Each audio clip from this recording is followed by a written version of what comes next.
bro.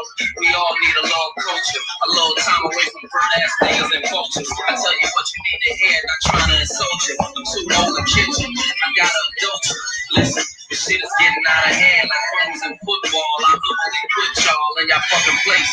That's my OCD. I give a bitch a little bit, but it's mostly dick. I be in that Rolls Royce, I can go CD. That's a plain clientele. All I know is buy and sell. We had to hustle to eat. It wasn't no Thanksgiving. Pour out a little liquor for homies that ain't living. It's big dinner shit, baby. Everybody up in here, find what you bring to the table. Then pull up a chair. Yeah. You see?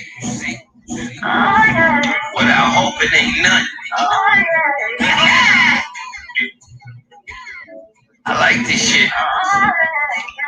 You should love it.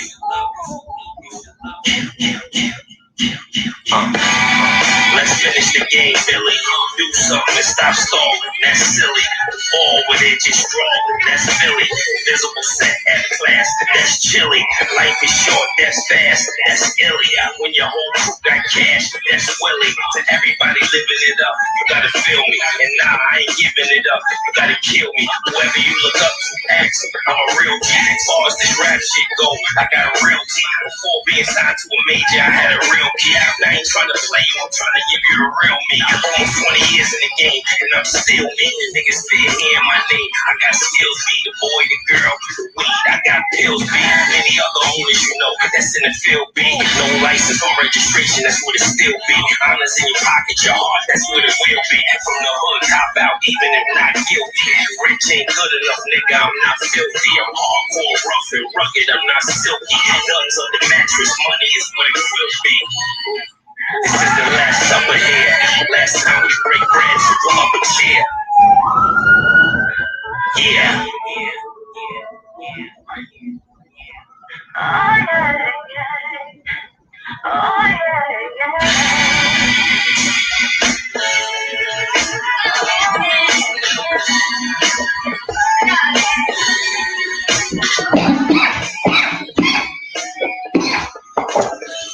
Shit.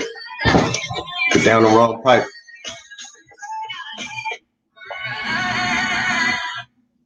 Almost killed my damn self. What up, what up, what up?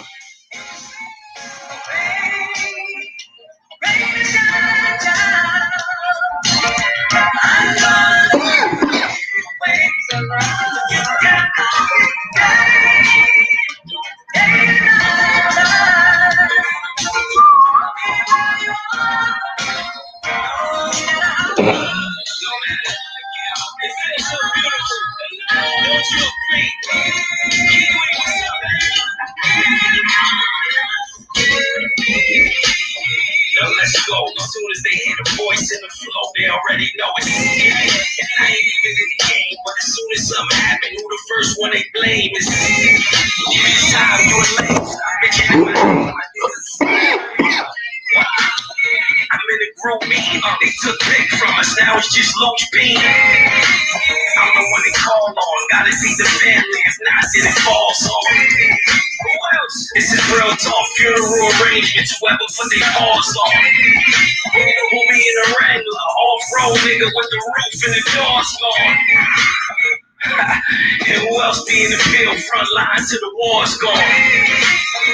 What they talking about me? Who they talking about me? All they talk about is what they talking about me? Who they talking about me? All they talk about is what they talking about me? Who they talking about me? All they talk about is what they talking about me? Who they talking about me? All they talk about is go the distance. Who's underrated? Who's the most consistent? Who get the real love? Who the girls love? Who the jails love? Good niggas, good heart, lot of love, change. Bad boy, rough ride, a lot of money was made by large bag from style commercial with AI. One of the last of the OGs to stay fly. Who else you know when at it with Beanie and 50 besides? Even threatening to throw a refrigerator at Diddy, my guy. What they talking about about me? Who they talking about me? All they talk about is what they talking about me? Who they talking about me? All they talk about is what they talking about me? Who they talking about me? All they talk about is what they talking about me? Who they talking about me? All they talk about. Starting off with it. What up? What up? What up? Let me share my screen for a second. Let me share my screen. Let me see. All right, man. Let me share my screen. Let me see.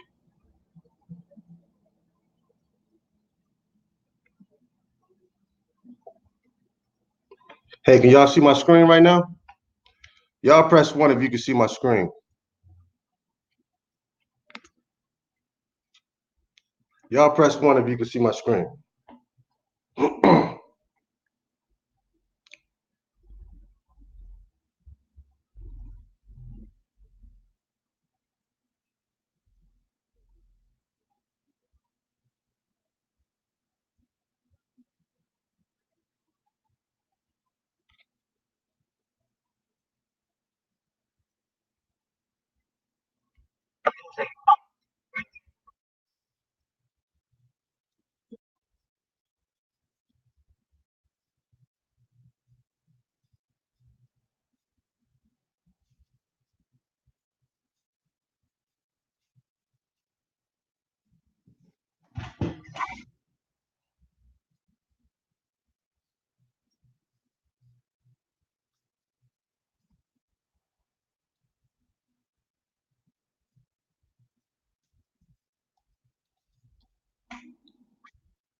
Is this.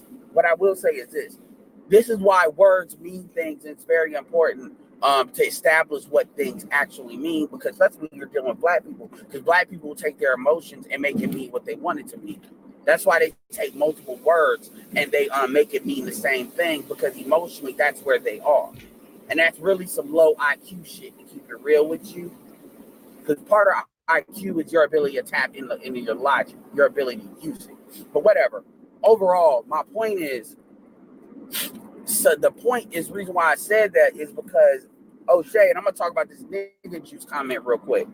O'Shea said he talked about this concept, his theory of nigga juice, which is funny, but it's for real. What makes you select in the black community is nigga juice, and he's absolutely right on that, because that's the most valued thing in culture. Now we call it swag, but that's what it is: nigga juice, swag, and nigga juice. And the reality of the situation is, nigga juice doesn't build. Just nigga juice is swag. Just another term for it. That shit doesn't build. That shit is not safe. That shit is not secure. But that's what they want. And the problem is, nigga juice is a lot like heroin. The shit may feel good, at least what I've heard, but the shit will fuck you up. It's like crystal meth. You will see the results of you having nigga juice over time. Baggage, bastard kids, fucked up bodies, fucked up disposition. It will fuck you up physically, emotionally, and psychologically, and spiritually. And by the way, it's like lead paint.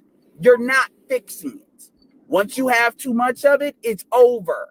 I'm sorry. I know everybody's gonna tell you what you want to hear so they can sell you some shit. I know you got the females, and shout out to Ron Wills too, because I need to listen to that video he did on a lot of that prostitution shit, because I heard that shit was fire. But you're not gonna be safe. It's over. It's over. It's like losing an arm. No matter, you may be able to get to a certain baseline of quality of life, but you'll never get back to when you had the arm. And I know, and what happens is, so anyway, I'm going off topic. But my point is, the culture is the problem. It has nothing to do with somebody being lame and all of that. And when you call somebody lame, what you're really only saying is that they don't belong in your nigga juice culture. That's all you're saying. And at the end of the day, again, this goes back to not wanting to improve, but not wanting to change. Or wanting to improve, but wanting to change. The niggas love talking about improvement, but they don't talk about changing. The reality is, and by the way, a lot of the dudes that operate as life coaches don't even date black women. So they already made that decision. They just don't want to be open about it, or they like getting in black female spaces talking shit about black men, when in actuality, they don't even date black women. My first thing, if I get on a panel with any of these niggas that identify that, I'm going to establish it. Like, if I was on, like, let's say I was on Nicole Michelle and I talked to C Boogie, I would say straight up, C Boogie, do you date black women? Yes or no? When's the last time have you fucked the black? I will establish all of that because I want to establish that I'm talking shit, but I fuck black. I still date thing. If I get on a panel with any of these niggas that identify that, I'm going to establish it. Like, if I was on, like, let's say I was on Nicole Michelle and I talked to C Boogie, I would say straight up, C Boogie, do you date black women? Yes or no? When's the last time have you fucked the black? I will establish all of that because I want to establish that I'm talking shit, but I fuck black. I still date black women. Most date black women. So I already made that decision. They just don't want to be open about it, or they like getting in black female spaces talking shit about black men, when in actuality, they don't even date black women. My first thing, if I get on a panel with any of these niggas that identify that, I'm going to establish it. Like, if I was on, like, let's say I was on Nicole Michelle and I talked to C Boogie, I would say straight up, C Boogie, do you date black women? Yes or no? When's the last time have you fucked the black? Say I was on Nicole Michelle and I talked to C Boogie, I would say straight up, C Boogie, do you date black women? Yes or no? When's the last time have you fucked the black? I will establish all of that because I want to establish that I'm talking shit, but I fuck black. I say I was on Nicole Michelle and I talked to C Boogie, I would say straight up, C Boogie, do you date black women? Yes or no? When's the last time have you fucked the black? I will establish all of that because I want to establish that I'm talking shit, but I fuck black. I still date black women mostly. Ado's black women at that. He don't. So all that bullshit he talking, he done already quit y'all. I'm telling you how to fix your bullshit. He done quit you. And a lot of these dudes are like that. And shout out to Glennon, because Glennon's honest about that. Glennon's talking about all men. And he's honest about, about that shit. There's videos I posted up where he's really broken down. Not in anger, he's broken down. And by the way, Glennon can get a black woman. And by the way, Glennon has been married to one. And he has kids. But the point, so it's not about what it can't be done. It's not a return on investment when it comes to your life. And just like Obsidian, who's 50 now, talked about it's not worth it. Glennon's kind of said the same shit. It's not. And all the stuff you try to say about Obsidian, you cannot say about Glennon at all. That's why I bring up some of these people, because I say if it's true for me, for somebody, it's got to be true for everybody.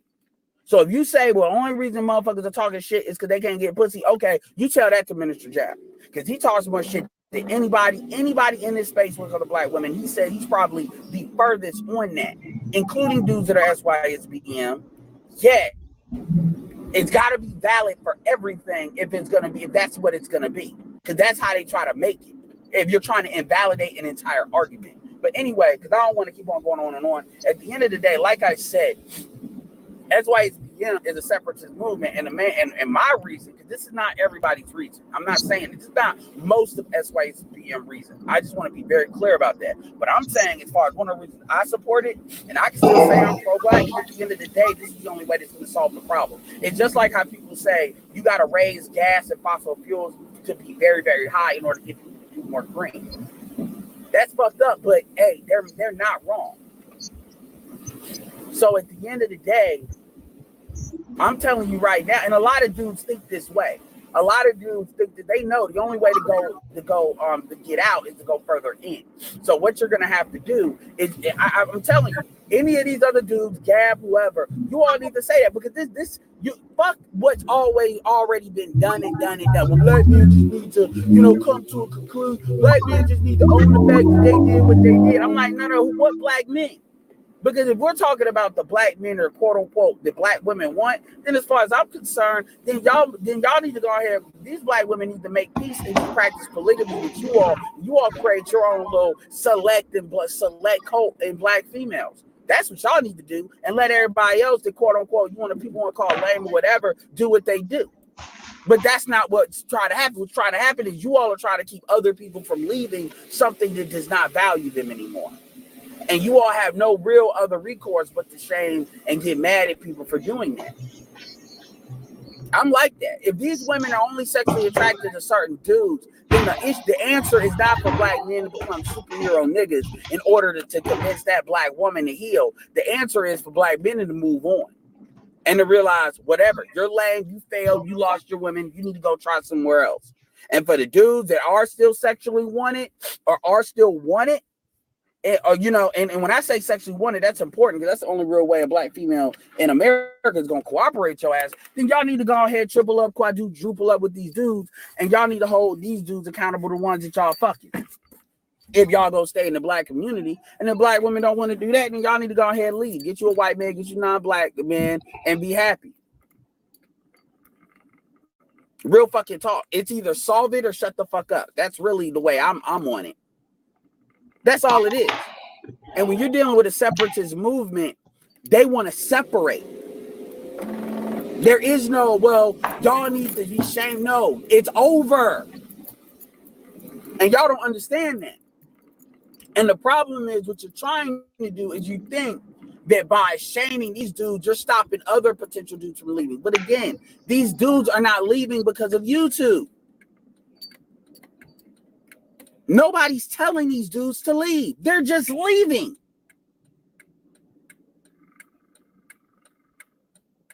They're just gone. There's nothing that's making them leave. Well, black women fuck black people fuckery, but there's nothing that black men or anybody on YouTube or anywhere else, like you can't find. YouTube is the only place. Social media is the only place that you can find anybody that's really telling black men to bounce. So they like, if we shut that down, less of them will do it. That's not true. Because the problem is the causation of them leaving is a lot more structural than what and you all know this, you all just don't want to deal with it. So what you do is you all are trying to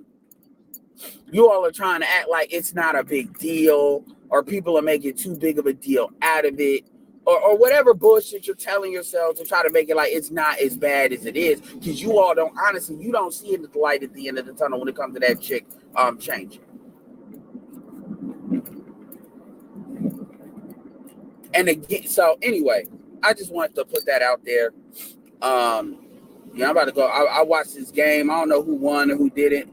I know it was in the no, he hasn't gone SYSBM. C Boogie is not gone SYSBM. Actually, no, C Boogie is yes, he is. Because C Boogie doesn't date black women. So let me keep this all the way real with you all. As a general rule, if you mostly do not date black women, it doesn't fucking matter what you declare or don't declare. By default, you are SYSBM. You cannot say that I am for, look, I do believe you could be pro-black and still sleep non-black, but I will say you cannot say that I am pro-black men staying in the community, but I'm not fucking black women. You can't say that.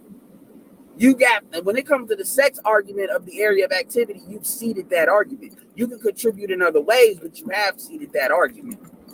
So the reality, and by the way, by the definition of the dudes that are they say they're pro-black, you can't be pro-black and sleep white anyway.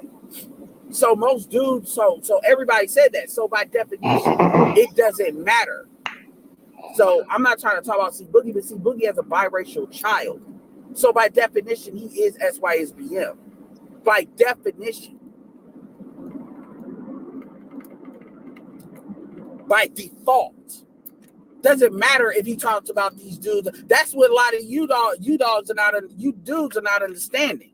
You all are not understanding that you all could check a lot of these motherfuckers at the door that want to play the you ain't shit card by saying, nigga, you don't fuck black women. So what the fuck are you talking about?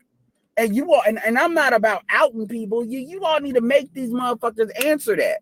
You need to be like, nigga, when's the last time you won't fuck black women? So why are you even talking about well, man? But so okay, so now let's have a conversation about, if we're gonna talk about improvement about dealing with non-black women, because nobody's talking about they can't get no woman. We're only talking about the black community, aka the black women we deal with in that community. These dudes are not out here talking about they can't get no bitch, but that's something that's projected onto them. They won. Wow, they won. It is what it is. It's just people calling it out. And like I said, for the sisters to act like they got sense, they ain't got no problem.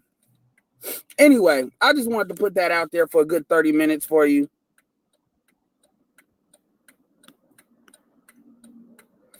Yeah, by definition, because you've already moved on. Wow. Hey, Solo and them are out of Minnesota. Shout out to them. But anyway, I'm about to end this. Lucas, I'm about to end this, but I just want to answer that. He's not. He's lying. He's con artistry. He's lying, Lucas. That's the thing. Because at the end of the day, how the fuck are you going to have a conversation caping for black women when you don't date them? That makes no fucking sense. I date black women. But that's what it is. And a lot of y'all need to fucking, this isn't not about him. I don't give a fuck about people like that. What I'm saying is anybody, any of these dudes that operate, I'm not saying all of them do operate in that lane. I'm saying if they do, y'all need to call it out. Y'all need to call that the fuck out. Y'all need to make sure that every black female knows that motherfucker don't date them. Say Obsidian dates black women. Maybe not in Philly, but he dates. So at the end of the day, there's a difference between people talking about shit from an internal standpoint and then people that literally don't date. I'm not dating. Now, I'm not saying you can't say your piece. I'm just saying that needs to be out there. So when you sit there and you hear dudes on SYMDM talking about why this, why that, and then you want to sit here and counter that, I'm like, hold on, dude, you don't date black women either. So what the fuck are you talking about? Or do you? All these niggas that want to talk about game, their game ain't got them to get that black female to heal. So they done been quit. So don't let them try to play you. A lot of y'all, I've been quiet about that, but a lot of y'all have let that slide, and y'all really shouldn't. Y'all should have smacked them with that hard and said, "No, you motherfuckers don't even date black women. So how the fuck you gonna say anything to me? You've already quit. You've been quit. In fact, a lot of these dudes talk shit. Got biracial kids. I don't have kids.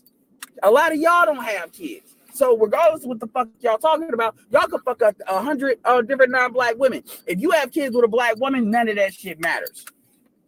Because at the end of the day, according to pro-blacks, you've done your genetic duty. That's why when people talk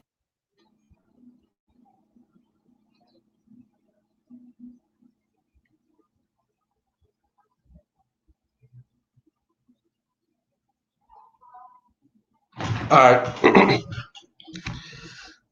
Appreciate everybody for joining me. Just wanted to share that real quick. Let me share something with y'all, man. Y'all see this little girl right here? This is my youngest daughter. Yeah, my oldest daughter is biracial. This is my youngest daughter.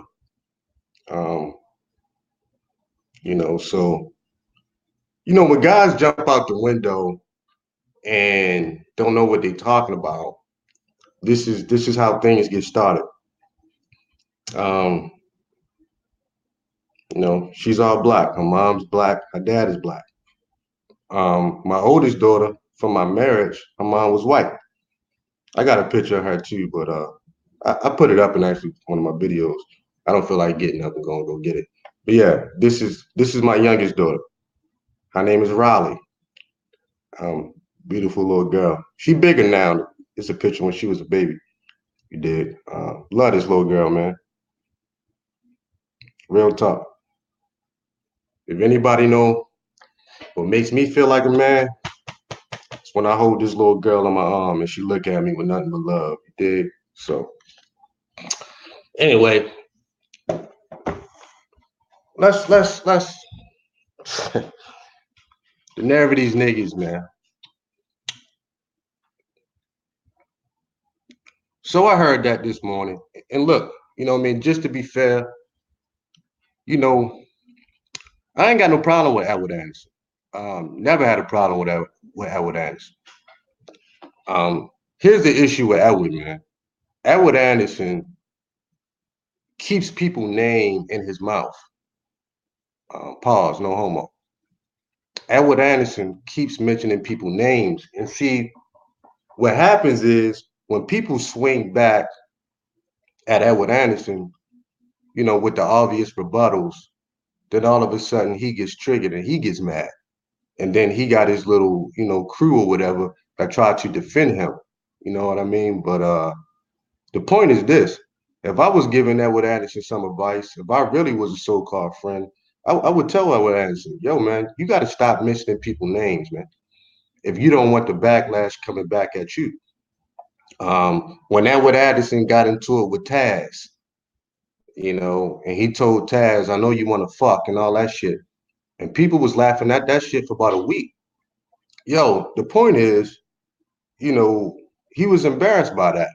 I mean, rightfully so, but why would you go head up with a dude, scream back and forth, and then you get embarrassed, man? You got to stop that kind of shit, dog. You know what I'm saying? You got to stop that kind of shit. So this is an open hangout for any of my detractors, man. They can ask me any question they want to.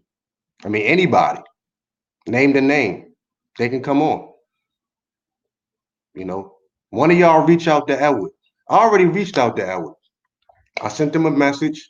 Edward Anderson lives about 25 minutes away from me. I live in Durham. He live in Raleigh. And I told him, let me take you out for lunch, man. I said, you know, I'm free today. Let me take you out for lunch. This ain't no beef. I ain't got no beef with that little dude. You know, let me take you out for lunch. We put some clothes on, and you know, we can sit and talk about whatever you want. I got time, dog. I buy you a drink if you drink. Um, we can go get some wings, go get a sandwich, and just really chop it up like bosses, man. You know, chop it up like bosses, man. You know, we could talk about black women. We could talk about SYSBM, whatever you want to talk about, man. And you know, I hadn't got a response back from that, not as of yet. So you know, it just is what it is. You know, like I say, this ain't no beef shit. I'm not on no aggression type shit, but that's just how I get down. I mean, you live so close, we go chop it up. You know what I'm saying? We go chop it up because it seems to me my name is always in his mouth. Pause, no homo. You know what I'm saying? My name is always in this dude's mouth, man. You know,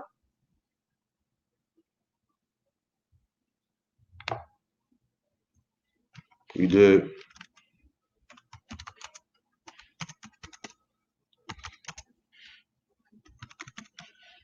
So that's just where I'm at with that. I don't I ain't got an issue with that dude, man. But I'm telling you, man, my name is always in this dude's mouth, man. Really for no reason. Nobody asks him his opinion. Let me break something down to y'all, man. And I, and I constantly got to go back and forth, man, back and forth with this shit. Yo, if I'm across the street, right? If I'm across the street and I say, you know what? For my lifestyle, I want to get into some major self improvement. That's what I want to do, right? Um, what's the issue with that? I didn't go around from panel to panel or chat room to chat room, platform to platform, telling guys that y'all need to self improve.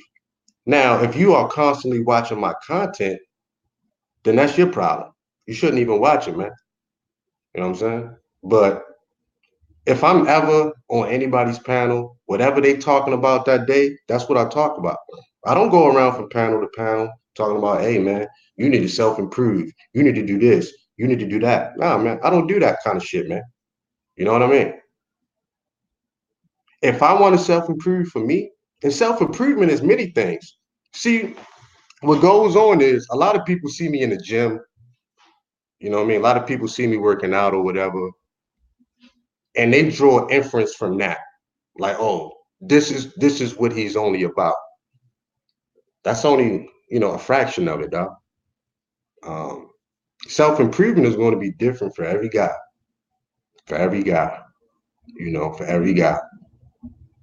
You know what I mean? As simple as that. Self-improvement is going to be different for every guy. And no, you know, um, you can self-improve for whatever you want to self-improve for. You know what I'm saying? Whatever it is, real talk. You a grown man. My motivation is not going to be the next man's motivation. The next man's motivation is not going to be my motivation, to clean up some shit in my life. So I don't even see what the problem is. You know what I mean? For real. I mean, I know what the problem is, but for conversational purposes, I don't even see what the problem is, dog. You know what I mean? Every man is going to do what's best for him. You did. Straight up and down. Straight up and down. I can date any race of female that I want to because I got those kind of options, man. Last female that I was serious with a few years back, she was an Asian female. Real good girl, man. We just, shit just ain't work out. She wanted to get married. Mostly I date black women. I got a nice, lovely situation right now. You know, a lot of people don't even know my lifestyle, first and foremost. You know what I mean? And they tend to go wrong right there, thinking they know my lifestyle. A lot of people don't even know my lifestyle. But, never mind that. Um, you know, Edward Anderson got to stop, man. You know what I'm saying? And he's out there waving the flag the most, man. I'm like, dog, why am I the, main character in your videos and your content, man? I mean, seriously. You know what I'm saying? Real talk. Why am I the main character in your content? If what I'm saying is a bunch of baloney, if my content is a bunch of bullshit, if you don't find no truth into it, don't worry about it. You know what I'm saying? Don't worry about it. See, this guy, Edward Anderson, he constantly puts himself into different conversations that nobody was even talking to him, dog. You know what I'm saying? He got nothing to do with these conversations. Real talk. Who was talking to Edward Anderson? I mean, somebody give me a name. Who was talking to him? I mean, somebody help me out, dog. Who was talking to Edward Anderson? Because I wasn't. But he wants to be the main character, and he wants to put everybody else in his content really for no reason. You know what I mean? And then when people swing back on him, you know what I mean? Then all of a sudden he gets embarrassed. Everybody like, yo, fall back. It's just like, come on, man. Y'all got to stop that shit. You know? Y'all got to stop that shit. Now I'm a con artist. Now I'm a hustler. It's just like, dog, that shit don't make me or break me, man. But, stop that shit, man. You don't know nothing about me, dog. Now, Edward Anderson, you got an opportunity to meet me. I'm free all day. Even if I got a couple clients this afternoon, I shut that shit down. Edward Anderson, I already reached out to you privately. You ain't hit me back. Fair enough. Edward Anderson, I'll take you out for lunch, take you out, get a bite to eat, take you out for a drink, and we can sit there for hours, dog. I will clear my schedule. I will turn my phone off. We can sit there for hours and talk about whatever you want to talk about, man. I'm just being real. I'll take you to some places that you're not going to see no black female fucker. You know what I'm saying? I'll take you to some places where, we could even take the black women off the table. I'll take you to some places where you're gonna see nothing but white girls. Got no problem with that. Whatever it is you want to do, you want foreign women, I'll take you to those places. This is an open invitation, dog. This ain't no beef. I ain't got no aggression in my voice. This is just real shit. Because it seems to me, man, this guy is almost obsessed with me, man. And it's starting to really get uncomfortable, dog. Now, we started dipping to some personal business, to some personal shit, you know. So before we even go there, let me take you out to eat, dog. Let me take you out for a drink, my nigga. Grown man shit. On me. I'll clear my schedule. I clear my schedule.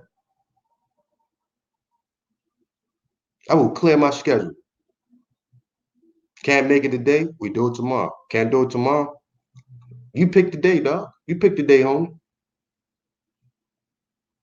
We could talk about whatever. If you want to talk about black women for 5 hours, I will give you 5 hours. We could talk about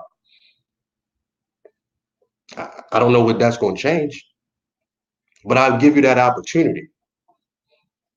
And really, I offer that to anybody, to anybody, to anybody. If anybody's in the area, Raleigh, Durham, I'll take you out to eat, dog. My schedule was clear today. This ain't no beef shit. We can chop it up like bosses, man, and figure out why you're fascinated with me. You dig? But beyond that, it's almost like these guys be making up these arguments in their mind, dog, that don't even exist.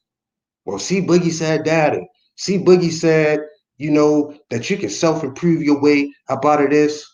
Nah, I never said that, man. Y'all got to stop putting words in my mouth, dog. It's getting old. I'm minding my business over here, man.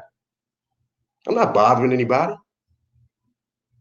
I'm not bothering anybody, man. If anybody come at me, yeah, I'm going to swing back. I left all that negative energy behind, man. Like, you know what? I'm done with that. Y'all can have that. But that's not good enough. That's not good enough, man. You know what I mean? And it started to get to a point like, okay, this is past the YouTube shit. This is starting to get personal. You know, I don't think about Edward Anderson, anybody when I go to bed at night. I go to bed at night with other shit on my mind. When I wake up in the morning, I wake up in the morning with other shit on my mind. Then I get all these links. Well, he said this, he said that. I'm a hustler. I'm a scam artist now. Come on, dog. Never met me a day in your life, man. You know? And this is why I take the position that I take, because it's not the females that's trying to tear black men down. It's black men tearing black men down.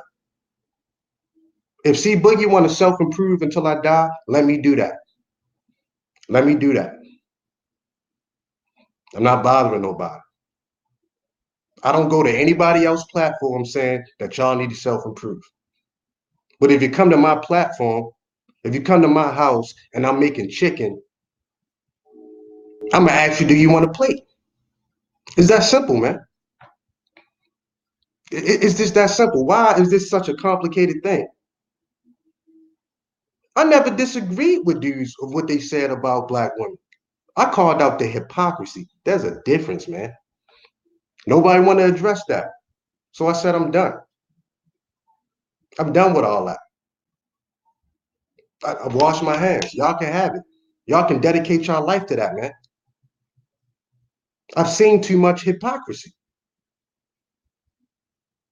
You know, what good is talking about these women all day if guys jump off the panel and start sleeping with them?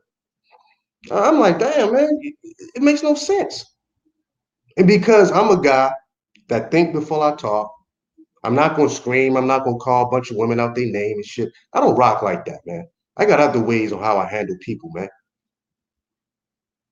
But when you look at my jacket is clean. When you look at my jacket is clean. That's the difference between me and them. You know. Thanks for the super chat, Nicole Michelle. You're not going to hear C Boogie saying X, Y, and Z, and then you turn around and I'm doing the complete opposite. That makes no sense, man. But C Boogie said, yo, I'm gonna pack it up. I'm good. I'm gonna go my own way. I'm just gonna do what I do, man. I'm not gonna bother anybody with this shit. You know, let me self-improve on my own. Believe it or not, I have subscribers. I have subscribers, dog. My subscribers, a lot of them don't even know what all these terms mean. MGTOW, SYSBM, Red Pill. They fuck with me on some other shit. They're not even a part of this manosphere shit. My subscribers, a lot of them got to hit me up like, dog, what this mean? They don't even know the lingo.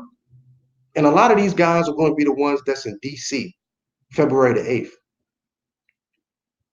My self-improvement summit has nothing to do with women. Nothing to do with women. Nothing to do with women. I reached out to Mike V because I got a lot of respect for that brother to come speak at the event. He said he's going to the continent. He may or may not make it. I was like, cool. You know what I'm saying? I reached out to a couple brothers. Got nothing to do with women, man. I understand why guys put me in that box. I get it, man. I've been talked to by some people and they told me what this is all about. I understand why people put me in that box and they associate me with women. I got it. I totally get it, man. But y'all got to stop this, man. Y'all have got to stop this shit.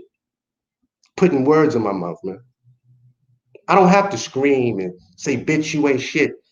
You the bottom of my boot. I'm the prize. It's in me. It's in me. It's in me, dog. I ain't got to do all that. You're never going to hear me talking like that, man. I think that's clown shit. That's clown shit.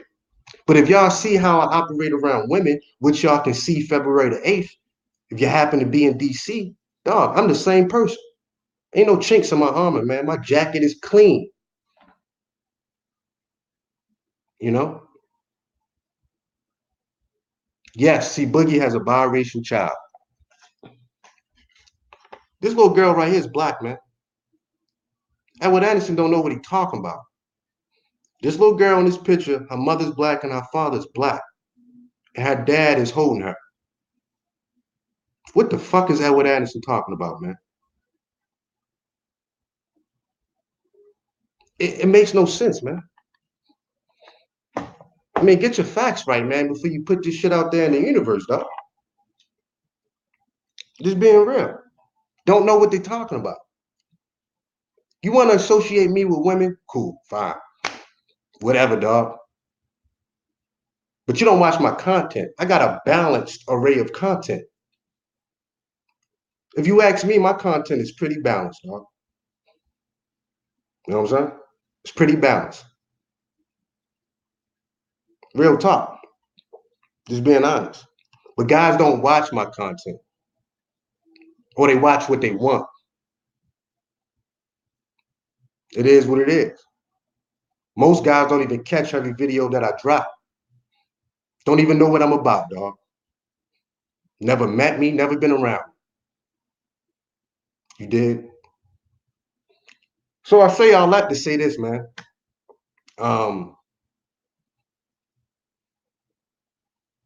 Kitagakade Jones, straight shooter, GW3X Extreme, uh, was one more guy. Let's be frank. I was over there with the SYSBM guys. Let me break this down. I was over there with those guys. Been on plenty panels with them. I got a 10-page dossier from Let's Be Frank, and I've talked to this brother on the phone. He's SYSBM. Me and him have a really good rapport. He just hit me up the other day. I know what the movement is about, man. Most of y'all don't even have that 10-page dossier. But all of a sudden, all of y'all SYSBM. I was over there with them dudes. They know me very well. I didn't agree with everything they said, but here's what was told to me about SYSBM. It's about finding the best mate for you. This was told to me by Kitagakure Jones. Facts. So where's all this other stuff coming from? So if finding the best mate for you is the SYSBM policy told to me by him, whoever guys want to date, that's on them. But nope, that ain't good enough. Nope, that ain't good enough. Now is this, all the black bitches are used up now. Are you kidding me, dog?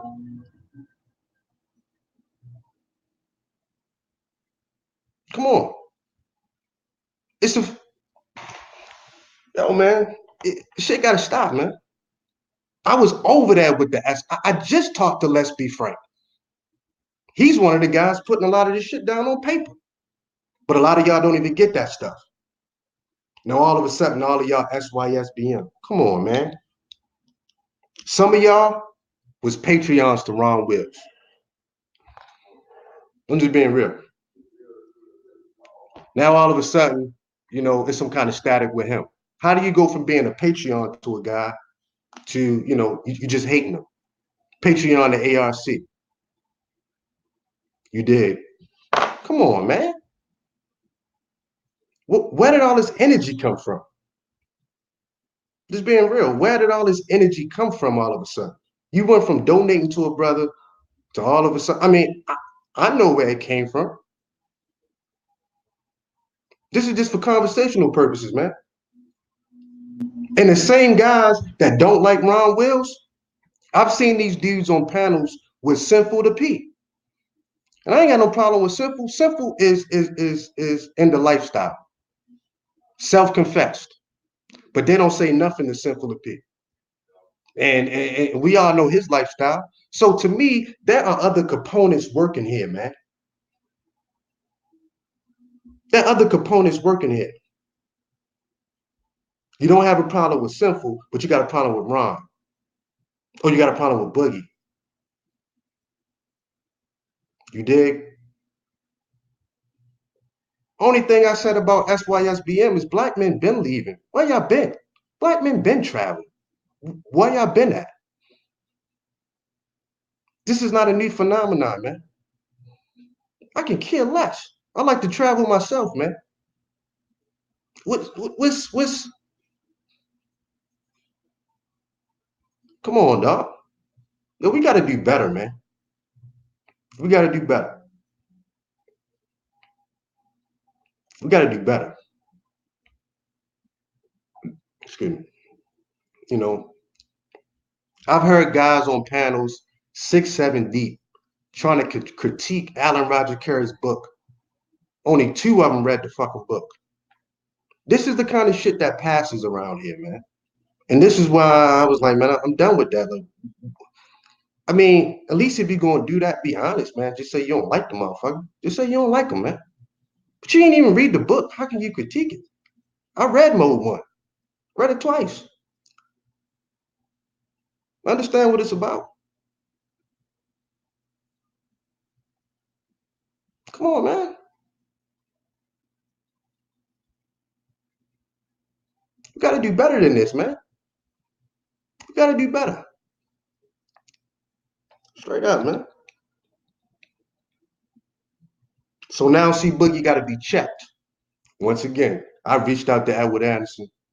You live 20, 30 minutes away. I take you out for lunch. I'll sit down, I'll talk to you. You can ask me all the questions you want, man. You can ask me anything.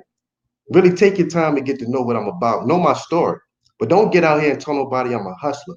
For this event, man, I keep telling y'all, for this event, February the 8th, I put up the bread. My subscribers wanted it. How am I a hustler when my subscribers came to me and told me this is what they wanted? How am I hustling anybody? I put up the bread. I was like, as long as I make my bread back, I'm good. I don't even have to make any money off of it. I just want my money back. And we're going to do this thing right. I'm going to put everything I have into this event. But now I'm a hustler. Now I'm a con artist. You know, man, y'all got some nerve, dog. I understand why Donovan Sharp went over there with the white boys. I understand why ARC said I'm done. I understand why certain people just went their own way because for a lot of y'all, nothing is gonna make y'all happy. Nothing is gonna make y'all happy, man. I'm not, dog, I'm 32. I said what I had to say about black females, and I get it. I'll never let off the gas, but I'm like, man, I thought about it. I'm like, you know what, man? Well, if guys are still gonna be sleeping with these women, I'm really wasting my breath. And this is what we know for sure. Y'all don't know everything that I know. So I'm like, man, I'm really wasting my time with this, man. Because guys are getting off a panel still sleeping with these women. I got the proof. You know what I mean? So, and it's not about outing nobody. It's about, you know what? Fuck it, man. If we gonna get some bitches, let's get some bitches. You fucking with the right one with that. Dog, I done traveled from Maine to Spain. I done chased pussy with the best of niggas. Ain't no shame in my game. I just be honest. Same thing with Preem. Preem tried to come out and try to make me sound like a liar. I got the pictures that Preem sent me. And then he tried to make me look stupid. I had to make him look stupid. Like, dog, you talking all this big Willie shit. You fucking with a single mother in Colombia and she's overweight. I seen the pictures. She don't even speak English. I mean, I'm really not impressed, man. So what are you really talking about here, man? You know? But yet, it's a shame. Look, I'll be the bad guy. Y'all need somebody to bring that energy with. Man, just get your facts right, though. Get your facts right, though, man. Black men been traveling for years, dog. This is nothing new. That's why I never waved any flag because I live my life and do what I want, man. I do what I want when I want. I don't explain shit to anybody. That's the C Boogie lifestyle. I mean, I ain't got to explain nothing to anybody, man. This is how I live, man. That's how I live. I don't need a big group of people to fucking cheerlead me on and all that. What I do is what I do. I do it when it's conducive for me. I do it when I got the options, man. Straight up. Guys want to have the same conversations over and over again. Dog, leave the terms out of it. We don't have to use any term. Select, non-select, alpha, beta. Leave that shit. We done with those. We just done with the terms because y'all take it, flip it, don't even watch the. But it's not going to change the reality for anybody. It's not going to change She Boogie's reality. Not going to change your reality, whoever's reality. That's one thing I'm not going to do is walk around with some submissive energy because I am who I am. Nah, homie, you got me fucked up. All the shit I've been through in my life, you got me fucked up. It's simple as that. Like all of a sudden, you know what I'm saying, my energy's supposed to change because you feel some type of way that, some bitches might respond to me like that, man. Get over that shit, man. Got nothing to do with that. You know. And I'm starting to get the feeling this is what all of this is really about at the end of the day, man. At the end of the day, a lot of that energy comes from that place. You know, man, these bras gonna like who they want to like, man. It got nothing to do with me. And who better qualified than other race of women to talk about them but me? I'm like, dog, y'all might want to pump your brakes on these white girls. It ain't all what it cracked up to be. Y'all might want to pump the brakes on these Hispanic chicks, and ain't all what it cracked up to be. Who better qualified to say that than me? Ain't nobody trying to bring nobody back to no plantation. I'm just subjective in how I think, man. I'm objective about it. Like I've been down that road. I'm like, man, them bitches got a lot of fuckery. It just displays itself different. That's all I ever said. What you do with your dick is on you, homie. Facts. What you do with your dick. You can care less, man. You can really care less about that shit. Don't make me or break me, man. But I kind of noticed when it comes to certain subjects, see Boogie is the topic of discussion. Anytime this shit happened with Edward Anderson, I was on defense, man. Edward Anderson loved my name in his mouth. No homo. And for what? And then when I swing back on him, it's like, oh, Boogie, that's fucked up because, we all know his condition. Fuck that. He a grown man. Y'all tell him to fall back. And I gave this dude passes, man. You know what I mean? It's crazy. I gave Edward Anderson pass after pass after pass. A couple times I had to come out, slap him around, and I'm like, all right, I'm done with it. He start up again. But y'all don't want to say nothing to him. So it just is what it is, man. He gonna have to take everything that come with this. And anybody else. You know what I mean?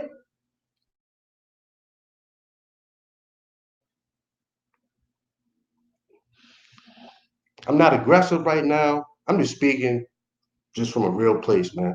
Y'all gotta stop this stuff, man. I call it online gangbang. If don't nobody agree with y'all 100%, they the enemy. What? The enemy? You got to get rid of them. And me personally, I take shit like that more serious because I spent a lot of time in combat zones, man. And y'all just be saying stuff for no reason. I'm like, dog, y'all don't know what it is to take a life. Y'all don't know what it is to be around constant death, man. It fucks with you. It fucks with your mentals. It fucks with your spirit, man. So y'all don't mean that kind of stuff. Y'all don't mean that shit. So stop saying that, man. Y'all don't want nobody dead. Nobody comes back from that. So stop saying it, man. I take shit like that very serious, man. You know? So it's always something, man. There's always something, dog. God, I ain't got no problem with Edward Anderson. He just need to chill, man. Like he inserts himself in conversations. And I think that's the funny part. He inserts himself into conversations. Who was ever talking to Edward, man? Nobody. Nobody. You ain't got to like the Boogie, man, but get your facts right, man. Get your facts right. Because your facts are wrong. Facts are wrong, man. You did.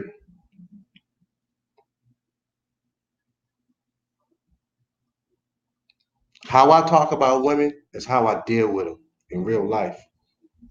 Y'all name the guy that's walking up to women on the street, popping all of this bullshit like that shit gonna work. Nah, that's not how people deal with the opposite sex. You know what I'm saying? Ain't nobody. So why would I get online and be something I'm not? Like, oh, fuck this bitch and she ain't this, that. I don't see that when I leave out the house, man. And I don't even live in an affluent neighborhood and I don't see that shit. Nobody's talking like that. So I'm not gonna, but see, if I did talk like that, then niggas would be like, oh man, see Boogie the realest dude. Nah, man, that's cornball shit, man. I don't deal with women like that. I don't even debate with women. When I deal with women, man, it's eye to eye or a teacher-student relationship, man. I ain't got time for all of that. It's cornball shit to me. So I'm not going to get online to be nothing that I'm not. I'll pay one of these guys to let me see them talking to a female like that, cold turkey. I'll pay for it.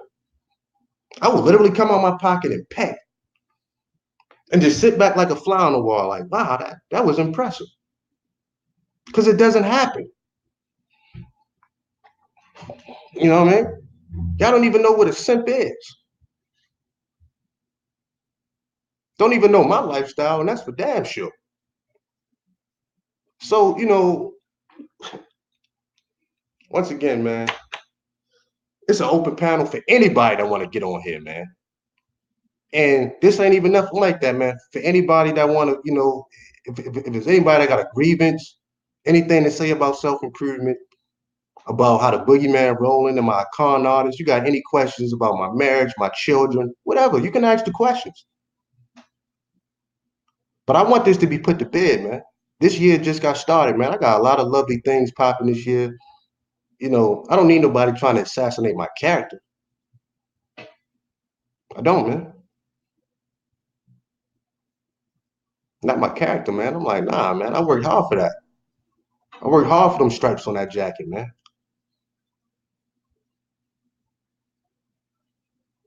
You know, I worked hard for them stripes on that jacket, man.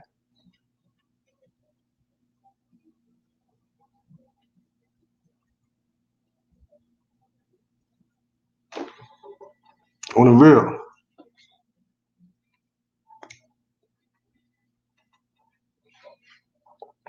For some of y'all, I'm gonna say this.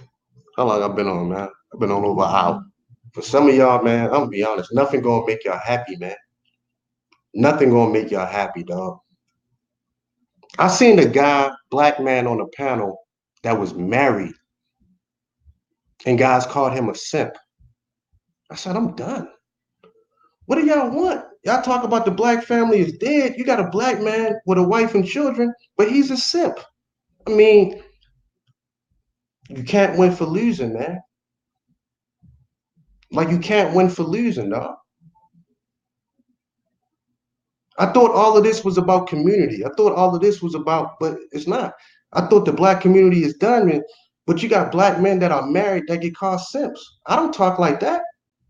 You never hear the boogeyman speaking out against traditional values or marriage or relationship or them old school values. Because I know that's what got us here. That's what got us through the hardest times of this country. That's what got us through the most bitter times of this nation.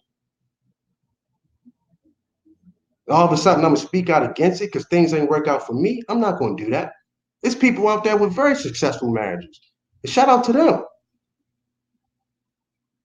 Y'all got to stop making the personal the group's problem. It's a lot of that too, man. You know, straight up. You know, so the only question I got is, what do y'all want Boogie to do? What do y'all want me to do, man? Dedicate my life to calling out black female fuckery? I've called it out. I've called out the piece that I got a problem with. I brought y'all to matriarchal psychosis. I brought that to the table. All the rest of this stuff, I feel like the arguments are not even ironed out correctly. The guys that are getting the most pussy out here are black professional men. Y'all got to stop with this Pookie Ray Ray bullshit. I've said that from day one. The black professional men that I know, they got access and they fucking everything. Where do y'all get this stuff from? Do y'all get out the house? I know we deal with the low hanging fruit, but the black professional men, the white collar brothers that's touching some paper, it ain't a bitch they can't fuck. I've said this from day one. I said, I don't know about this Pookie Ray Ray shit. They get their fast share pussy, but the black professionals, these niggas got spare apartments. These niggas got beach houses. These niggas got timeshares. Dog, they fucking. Oh, they fucking. Oh, they fucking. They taking it overseas. Oh, they fucking. And I understand why guys don't want to talk about these dudes because that fruit don't hang that low. And those guys gonna fight back. See, Pookie Ray Ray ain't got no agency. With the professional motherfucker, he come slap some paperwork on your motherfucking ass, nigga. You know what I mean? Real shit. You know, real shit. You go to any college in the country, you see these brothers graduating, engineers, niggas going to pre-med. You know what I'm saying? Real talk. Niggas studying law. Watch those brothers walk across that stage, man. You see them smooth brothers. Think they got a problem getting women? Yeah, they might have dealt with their bad apples here and there, but nah. Go to any college in this country and watch them brothers out there stomping around the yard. You think they got a problem? They putting their head forward and getting to the grind. They get into the mugger. What it is. You know? I guarantee if you talk to all them black professional guys, man, I'm talking about in the world. I'm talking about in this nation, man. Man, they fucking everything. I mean, they fucking everything, man. Everything moving, they hit. And then they hit them targets, man.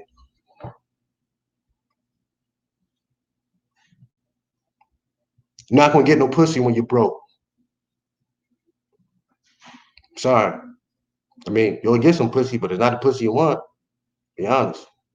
Not gonna get no pussy when you know what I mean, 200 pounds overweight. You can get some pussy, but not the pussy you want. I'm just being honest, man. That's just the truth of the matter, whether y'all want to hear it or not. You know, you go down to gyms. A lot of black professionals are in there, man. I don't see a lot of pookie ray ray niggas in the gym getting their body right. It's a lot of professional brothers or just regular, just down brothers. You don't see a lot of street niggas in there. You see a couple. Nah, the brothers getting their body right, their soul right, their mind right. They professionals, man. They career guys, whether it be blue collar or white collar. What are y'all talking about? Do y'all leave out the house? Do y'all even leave out the house, man? I know what I see when I'm in the world.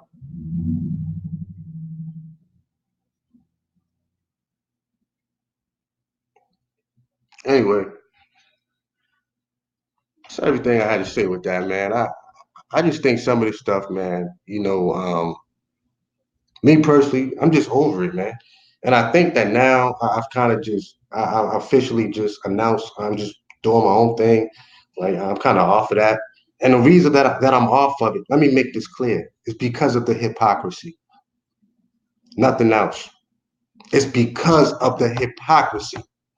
I won't stand, dog. I got the same policy with niggas and bitches. I won't stand next to you. When the Honorable Elijah Muhammad from the Nation of Islam did that bullshit fuckery with them young girls, got them pregnant, Malcolm X, he sat back and looked at that shit. And he was hurt, man, because he thought he was a part of something bigger than him. But he called that fuckery out. Cost him his life, man. I'm just being honest. That's just what I stand for, man. I'm like, I'm not standing next to no hypocrisy. And there's too much of it going around. The guys that talk the loudest, they got some shit with them. They got some shit with them. Y'all explain to me, there's a lot of smart people in this chat. How can you be on a panel with Sinful of P, right? The nigga last name is the P, just in case y'all forgot. You be on a panel with Sinful of P, all right, fair enough. You're on a panel with him, not your fault. But you don't say anything to him about the community. You don't bring no energy toward the P, but you bring energy toward Ron. Why? Because he said select, non-select. Can we all agree that in life you got people that's easy on the eyes and people that's hard on the eyes? Can we just agree on that? Can we agree that in life you got people that are desirable and not desirable? Can we agree on that then? If we can't agree on that, then y'all live in a fantasy world that don't exist. I live in a world where all day I'm talking about body styles. I'm talking about genetics. I'm talking about, you know what I mean, body builds. I'm talking about working out, exercise. That's kind of like the world I'm into, man, where I just see things a little bit different. And I see how women respond to certain things, not just black women, all these bras, man. I'm not saying that's the only way that you can, I've never said that. But damn sure make it a lot easier. So yes, man, truth hurts, man. Truth hurts, man. I'm sorry, man.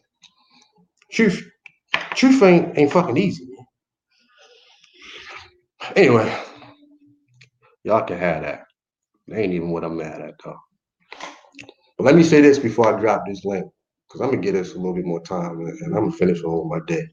I gotta get to the mother. Dog, I never told anybody to self-improve for no one. I've never told anybody. I told guys, this is what I'm gonna do. This is what the boogeyman does. This is what I like to do. It's a form of therapy for me. It's what I like to do, man. I never brought that to anybody else's panel. I never went on anybody else's platform and said, yo, fuck y'all, y'all need to do this. Nah. It's like y'all suffer from a serious case of masochist tendencies. Y'all watch the content knowing that y'all gonna get triggered. Like I say, in my house, dog, I'm cooking chicken, man.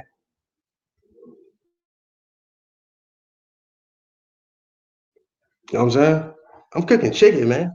So if you know if I'm cooking chicken, dog, just stay away from it, man.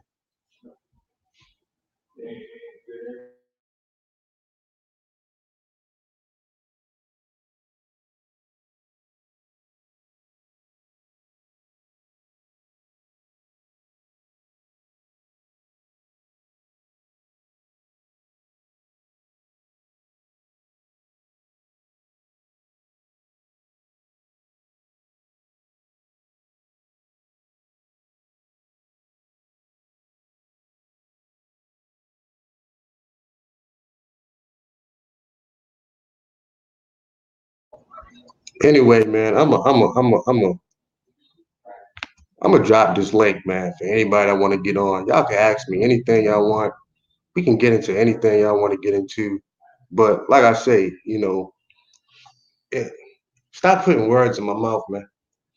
This stuff ends today. Stop putting words in my mouth, man. If you're gonna deal with facts, or if you just don't like me, just say Boogie, fuck you. I don't like you. You're a bitch ass nigga. Just say that, man. But don't come with all this bullshit.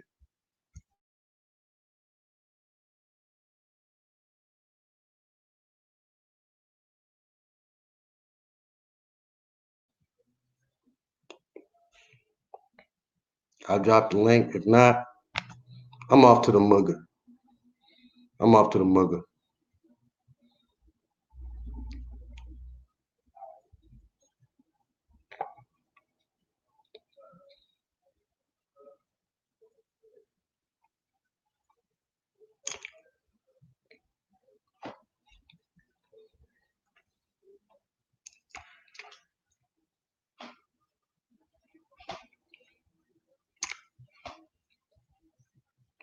Anybody can reach out to Edward Anderson, man. I already reached out to the guy. I don't know how to get in contact. Somebody can reach out to Edward Anderson. Oh, I would love for him to join. But more importantly, I would love to take that brother out for lunch, man. Like I say, I will stop my schedule. I will counsel my clients, put my clothes on, and I will pick Edward Anderson up. And we go out for lunch. And I just seen Edward Anderson maybe about a month ago on a panel, and we had good dialogue. This is the funny part. Me and Edward Anderson just had a back and forth on a panel, and I thought we had things situated. Same thing with Man of Tomorrow. We was on a panel on a Black Brain Trust, and we disagreed about some things we disagreed with. So all of this energy came out of nowhere. If anybody's seen that episode from the Black Brain Trust, like, all right, some things we agree, some things we don't, but that's fine. That's life. We men, and I understand that. But all of a sudden, it's this new energy. It's this new energy. I've never even came out, dog. I heard a 2 hour hit piece on Game Changers channel, a 2 hour hit piece about me. Yeah, from Man of Tomorrow. And I never even came out and said anything about it. I just let it slide. It was a 2 hour hit piece. Y'all check it out. And I got on Game Changer about that. Like, dog, man, like, you gonna let these guys talk shit about me for 2 hours? You supposed to be my dog? A 2 hour hit piece, man. Dog. And all guys got to do is reach out. Guys can call me. I'm very accessible. Whether I'm East Coast or West Coast, guys can link up with me. It don't matter, man. If you just don't like me, but as far as what I'm saying, as far as my content, it's gonna be what it's gonna be. You know, it's gonna be what it's gonna be. I haven't even gotten to real hardcore shit yet. You know what I'm saying? So, it just is what it is. I haven't even gotten to, what I really think about the fucking society and shit.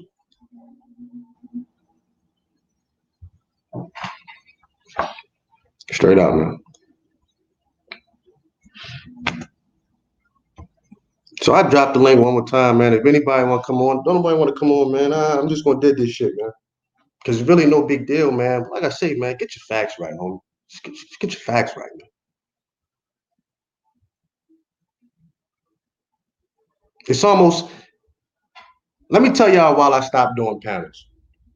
I stopped doing panels because I started to notice over time people didn't want to debate me. I'm no debater anyway. People didn't want to have a conversation with me. It's like they wanted to have the one up on me, right? So people was going out their way to try to embarrass me, to try to say little slick little comments to me. I was on the Black Brain Trust one time. I remember I said something. I made a comment. I was on the pen. Shout out to Mike V. Y'all subscribe. I made a comment. The MOT just took offense to it. Complex Design agreed with me, made the same comment, and he didn't say nothing. I swear to God, man. And this is when I knew we dipping into some personal waters here. I swear to God, man. Right after I said what I said, Complex Design said, yeah, man, I agree with Boogie, man. And da da da da da. He said the same exact thing I said, man. Y'all should go listen to it, man. I was like, wow. I didn't even say nothing, man. I just ate that. Like, you know what? I understand where this energy coming from, man. See, guys don't see this. Guys don't see all of this little fuckery. You know what I'm saying? So I said, I'm going to stop doing panels. I'm going to stay out y'all way because I see, no matter what I say, that the problem is with Boogie. You know what I mean? The problem is just with me, man. Because that makes no sense, man. He said the same thing I said in no uncertain terms. You did? No uncertain terms. You did? No uncertain terms. Said the same thing I said. So where is this new energy coming from? I've never told anybody to self-improve to get with used women. That is false. A lot of guys don't even know what my summit was about. Dog, we got finance, we got tech. I reached out to a politician. I'm not gonna say their name, but they wanted to put on a dog and pony show. I reached out to a black politician to come speak on political science. How is this about women? But see, nobody want to talk about that. Nobody want to talk about that. I want these guys to improve to get with used up women. This is what they say. Never talked to me, never asked me a question.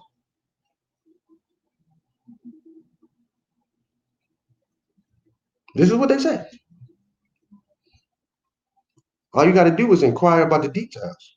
What are y'all speaking on? What is it about? What are y'all talking about? Who's, you know what I mean? That's all you got to do. I've answered over 60 something emails about this event. I could do one more, homie.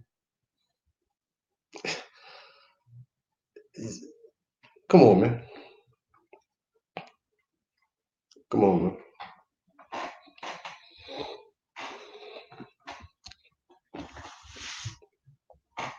I was on a panel with this one dude. I swear to God, man. As soon as I got on the panel, he started grandstanding. First thing he did was like, "Yeah, Boogie, I ain't scared of you." And then he showed me his face. He turned his camera on and say, "Hey," he showed me his face. It was like an awkward moment. And like Super Slide was like, "What the hell was that, man?" This is what guys do. This is what these guys do, man. I was like, no, all right, man. I'll leave y'all be. Obviously, this is something bigger than Boogie, man. You know what I mean? A guy actually showed me his face because he wanted to grandstand one time.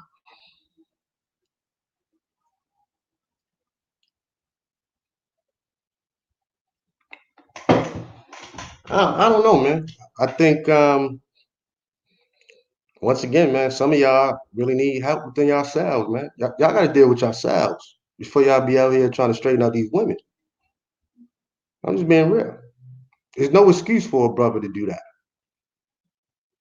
That tells me a lot right there, man. That tells me everything I need to know. That tells me everything I need to know. You know, I mean, I've dealt with haters before. You know what I mean? But come on, man, this shit went to a whole new level, man. I've been doxxed. I had to go see a nigga about that. It's a lot, man. I just see why some guys just left this sector. Like, man, nothing gonna make y'all niggas happy. I got some people. I think they want to come up, man. Got a few people down here, man. Let me see what the deal is, dog.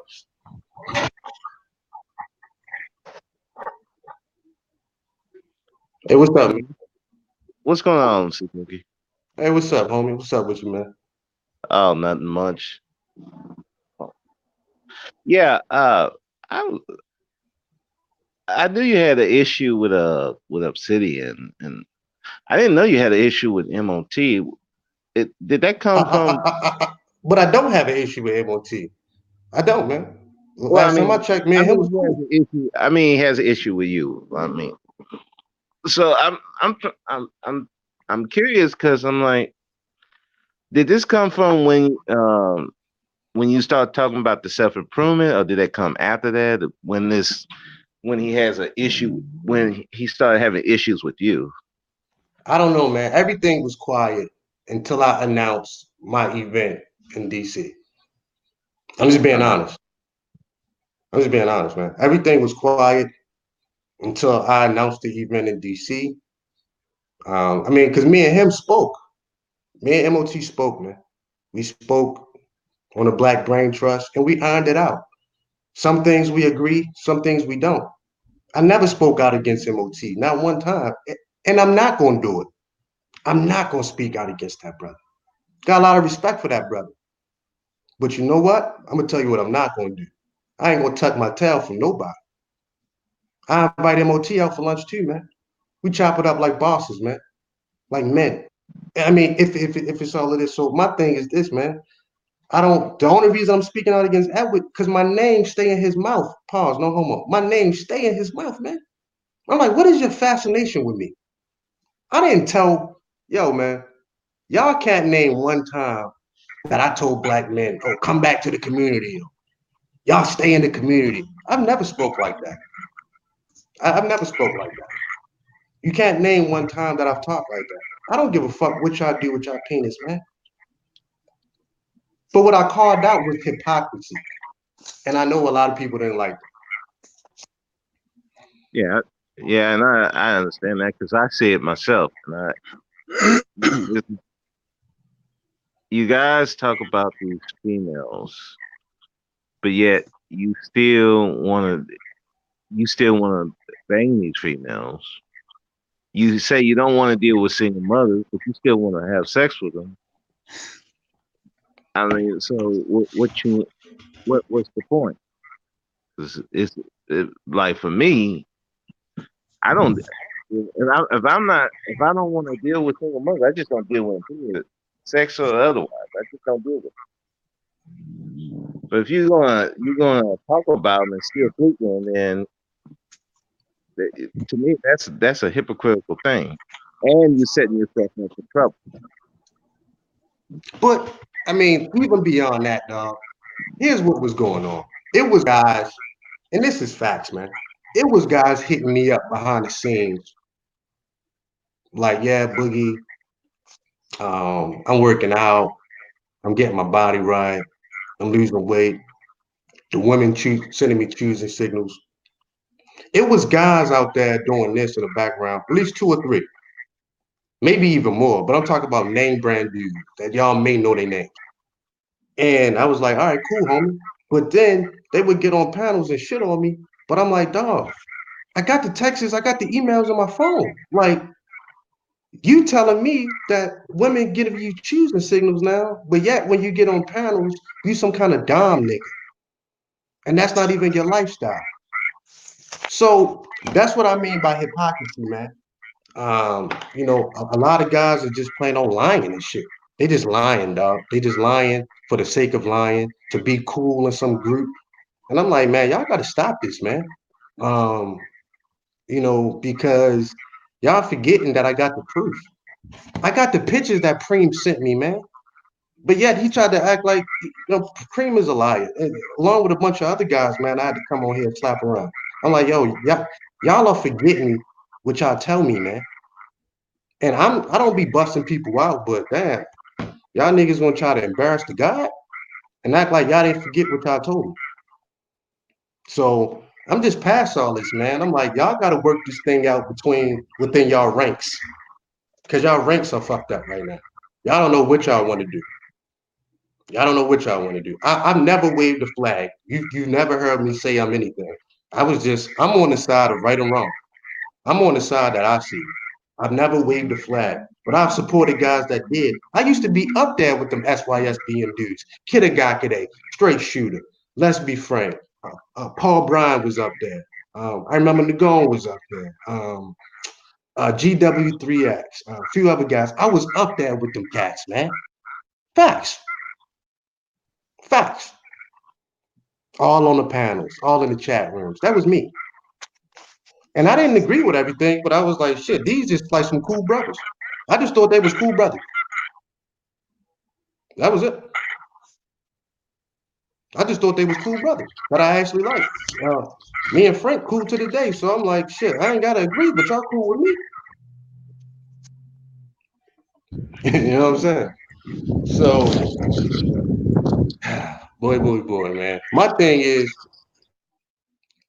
it's almost like, what do y'all actually want at this point? Like, it's almost like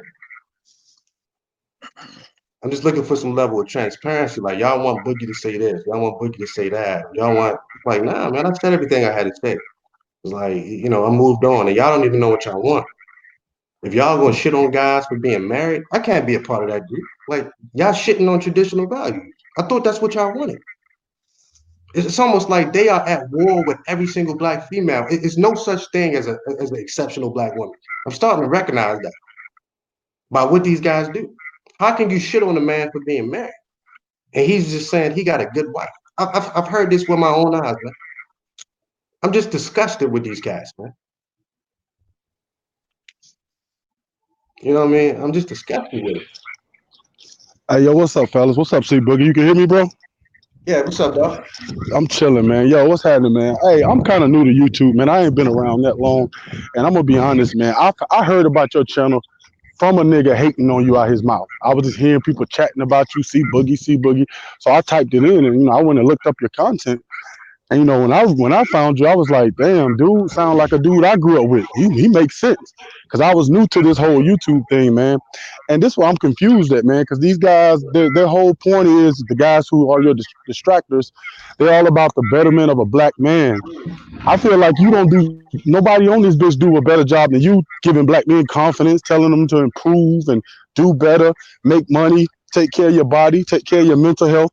That's what you teach, my dog. And it's like I don't get well, I do get why you get the pushback because their issue with you is that you're pretty much saying a lot of shit they're saying, but you just don't hate women, and that's the only difference. And it's like this shit crazy, man. I didn't know I didn't know men period had this much hate for women until I got on YouTube. I live a real life, bro. I'm out in real life, and I didn't know that shit exists. But I'm telling you, their problem with you is you telling men to improve their life, which you're supposed to do. I mean, I have a son. I would let my son listen to you because you're not telling them no bullshit. But they want you to teach these young guys to go down this dark road of hating women and finding a chick overseas somewhere and having this long distance relationship. I mean, that's what they're selling. That shit sounds crazy to me, bro. So, I mean, I'm not gonna lie, bro. This stream was kind of out of character for you because what I respect from you the most is you got that Jay-Z effect. You don't pay them niggas no attention. And that's what I respected about you the most. Because what I'm learning about YouTube, it's all about when a bitch say your name, you gotta hurry up and get on the computer and say something back. And what I respect about you and Rom, these guys be dragging you guys through the mud, but you guys don't respond. And that's the type of niggas I fuck with. I fuck with niggas who like, man, these niggas ain't, they haters, man. They just mad. That's why I'm surprised you on here doing this. But sometimes you gotta address shit. I get what you're saying because they're assassinating your name. But man, keep doing what you're doing, bro. These guys are mad because they're mad because people who call them Dusty and Lane, they compliment you. And that's an issue for these guys. It's that simple. You're complimented by the people who say they're Dusty and Lane. And they have an issue with it, bro. But I think you're doing a good message, my dog. Keep doing your thing and fuck what they talking about. You talking about Edwin Anderson, MOT. Come on, man. Like, we're not addressing nobody like that. So keep doing your thing, C Boogie. I just want to tell you that, bro. Yeah, salute, homie. Like I say, man, you know, you know, I ain't got no personal issue with nobody, man. You know, I really don't. I don't wish no ill will on anybody. I just think, I'm just going. I'm MGTOW. I'm going my own way. I'm done with it, man. I've seen enough hypocrisy to say that something ain't right here, man. I've seen enough lies, so that I'm just like I'm just done. Um, how I choose to deal with black women and that bullshit, man. I stay away from the fucked up ones, man. I've called out enough of it. Nothing in society has changed. I'm like, you know what, man? What more can I do? I'm not going to dedicate my life to this shit. Y'all do it. Y'all been at it 5 years. Y'all can be at it another 5 years. But I'm like, you know what? I got my own ways of dealing with women, fucked up women. I got my own ways of putting a mirror in their face. I think my way is more effective. And to be honest, I think I'm more needed over here talking to the dudes, man, about whatever it is they want to talk about. You can't regulate. You can't regulate who self improve and why they want to self. You can't regulate that. You can't regulate that, man. That's you're just making an assumption like that, man. You can't do that. Guys, self-improvement is going to be different for every man. It's going to be different for every single man. You dig? So that's all I'm saying, man. Hey, Grandmaster, what up, man? What's up, man? Hey, what's going on, brother? I'm good. Um, what I think about this situation is that a lot of these dudes they don't have a bigger purpose, and they're just more worried about just trying to get women and stuff. Getting their money up, getting their body together or something like that. Because a lot of times I'll go in some of these what's it? Some of these hangouts. Well, I don't go in them like that anymore, but sometimes when I would go in there, they would talk about select and non-select, and these hoes are bitches or whatever, and it's I don't know, man. It just it drains your energy, And I'm just like, I just went to a point like, why don't you talk about like just becoming a better person, you know? It's just Yeah. that yeah. Nah, I mean, no, I agree. Um, and that's a road that I had to travel myself. I realized when I was younger, I had a bad disposition. I used to be angry all the time. I used to fight a lot. I had to get over a lot of things in my life. So a lot of that is in my content too. Like, dog, before I could say anything about anybody, I had to look in that mirror, man. I know a lot of people don't like the mirror, but I had to look in that mirror and say, you know what? I got some shit with me too. Oh, the bug might still got some fuckery too. I'm just being real. And my fuckery went deep, man. But I just realized once I started to get over certain things, man, and really get my mind right, my world became a lot better than what it was. It's not perfect. I'm not a perfect guy. Never gonna be perfect, but I just try to spread that. And what helped me out was the mental health piece, getting my mind right. And I try to put that in my content, man. But it's hard to go down that road because I had to face some demons, man. I had to face some demons on my own. So, like I say, my content is not even for everybody. My content is only for, and I hate to use the word, but a select group of guys that understand where I'm coming from. My content is not for the average dude that, nah, it's not, dog. It's for just a small group of cats, man, that understand, about this mirror talk and that cloth talk, man. They really get it. Guys that had to sit that dig down deep, man. You know what I mean? A lot of veterans enjoy it. Excuse me. So, that's it, man. I'm not, you know, on that shit, man. I just think that, cats gotta, like really get their mind right, man. A lot of things. I'm gonna tell y'all the truth. A lot of things happened when I went back and forth with Obsidian, and we was down in the mud playing with each other. He said a lot of shit. I said a lot of shit. We was out here trying to embarrass each other and shit. So I understand when I was spraying my rifle, I was hitting a lot of people. It was one of them things like if the chief fit wear. A lot of people got hit with that rifle because I was just spraying it. Like fuck it. And I don't really regret the shit, man, but I understand what it did. You know what I mean? Because it forced a lot of people to kind of feel some type of way, man. And people pick sides or whatever, which was fine. But I'm not, even on that kind of time no more, man. You dig? So that's what it is, man. I don't harbor those kind of feelings. You know what I'm saying? At the end of the day. So the SYSBM shit, once again, I talked to the guys that I thought was the leaders of. Those guys I'm cool with. I'm cool with Let's Be Frank. So I don't even know where Anderson getting this from. Frank just texted me 2 days ago. So, I find all of this funny. I bet you he don't text Edward Anderson, but he texts me.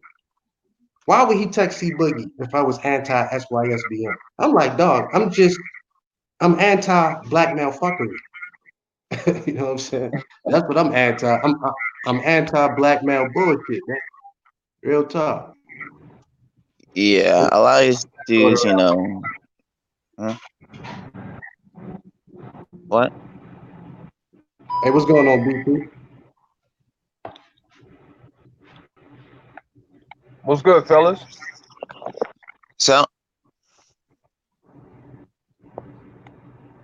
Go ahead, man. You can What's fix your good, beat. fellas? Can you? Hey, what's up, man? Yo, Boogie, what's good, man? Hey, what's good, bro? How you feel? Everything good. Hey, yo, you catching a lot of heat because it appears that people think that you are telling black men, particularly young black men, to work on their body in order to become select for women. Okay, they think that you're not telling them to do it just to do it for themselves. They're holding you to it as picking the women that you want. You know what I'm saying? They like, yo, he's not promoting self improvement as a measure of just becoming a better man. It's like you got women out front as a measure of them doing these things, like hitting the gym, getting their money right, mind right, and etc. It's all for women. Well, I mean, that's an assumption. Um, but I'll say this, and I'm honest about this, man. And I'll say this to anybody, dog. It's like on some level, a grandmaster, I'm gonna meet you up, dog. On some level, dog, man, you got to be honest too, man. And women have their preferences, men got our preferences. You know what I'm saying? So to there's a direct correlation in my life where I seen a change in the way women treated me was when I started hitting that gym. And I was just honest about it. I was like, dog, I've always had the same face, always had the same. But it is what it is. I'm not going to sit there and lie about it. The same way you like a female with some nice legs, a fat ass, and some nice titties. Yeah, sexually, and I say sexually. A female likes a guy with a nice chest, some strong legs, some big shoulders, and et cetera, et cetera. You know what I'm saying? That's all I ever said. I'm not going to run from that statement, dog. It's nothing controversial about that. It's just nothing controversial about that statement, but I'm not telling guys to solely get women, but I'm talking to the guys that came to me in confidence, the emails I get, the consultations I get. I give advice to those guys because that's what they want to do. You know what I'm saying? That's what they want to do. I mean, it's not a thing with me, you know? It's not a thing with me, man. You dig? So, I mean, so it sounds like to me, Boogie, that they're mad because you got a channel and you have women that find you attractive. That's the only issue I can find. I mean, I listen to you. You don't teach nigga dudes to go do stuff for women.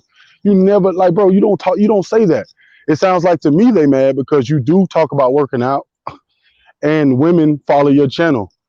That's just some fucking elementary school hating. You know, that's all it is. There ain't nowhere around it. Like I say, you don't talk bad about nobody.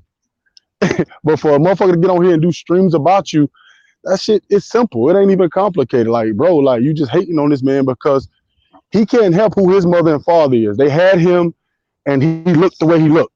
Women find that man attractive and it is what it is. Like I didn't know men really get mad in real life about shit like that. And I mean, they're mad also because you're not 6'5", so you kind of blow up their little narrative that you got to be rich and 6'5" for women to like you. You kill them with they don't like that neither. Like damn, he ain't nothing spectacular. He's not 6'5". No, he's confident. That's what he is. That's why women like him. But I mean, that argument dude brought up, that shit crazy. You don't tell young men to do stuff for women. You tell them to better themselves to build their confidence. Because when you got a confident motherfucker, I don't care if you ugly, I don't care how you look. Confidence gonna win at the end of the day. My best friend ain't the most attractive dude in the world, but that nigga, he's confident. And guess what? He get women like a motherfucker. I don't care where you take him. He get them because he's confident. I feel like you sell confidence, bro, and that's a good thing because men need confidence. You're not selling anger. You're not selling bitterness. That's what a lot of these motherfuckers are selling: bitterness and anger. That's why they have big followings because a lot that's an easy emotion to attach yourself to. Being mad or being angry, that's an easy emotion. That's why these guys have these big channels, man, because They sell emotions and anger. You sell confidence. I'm I more mean, on the check it out. I mean, I'm gonna say this, man. You know, I talk about the journey in life. Talk about my journey. If anybody watch my content, it's a journey to me. It's a lot of parallels to that battlefield in life. I started to figure this shit out over time. It's a lot of parallels. The battlefield, talking about combat zones, battlefield, and just regular life. And I'm like, well, I feel like if every man go on a journey, and it's gonna be personal for everybody. It's gonna bring a lot of things out of you, dog, that you never thought was there. A lot of masculine traits, a lot of confidence, overcoming fear, whatever, insecurities, whatever your problem is. I feel like that battlefield will bring that out of you, man. So, with that being said, it's not solely just, I mean, when it comes to looks or whatever, it's a 50-50 crapshoot, man. I'm being honest, man. It's 50-50 of that motherfucker. It's how it is. But when it comes to every man can keep his head cut, right? Every man can keep his teeth clean, right? Every man can keep his weight down, can eat right. Every man can wash his face. You know what I'm saying? So when it comes to certain things, it's like every man can do that. What's wrong with me talking about it? You did. Every man can just keep his hygiene in tip-top shape. You did. Every man can do that. You know what I mean? So I'm like, what are we really talking about here, man? I never specified in my videos black women, white women that y'all should be dealing with. I don't even talk like that. I never specified that. You can't name one podcast that I said only talk to black women.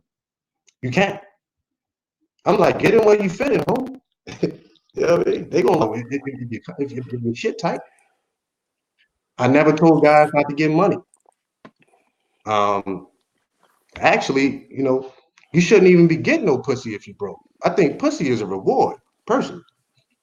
If the world was up to the boogeyman, the bugmeister, pussy would be a reward for niggas that's putting in work. But the world ain't up to me.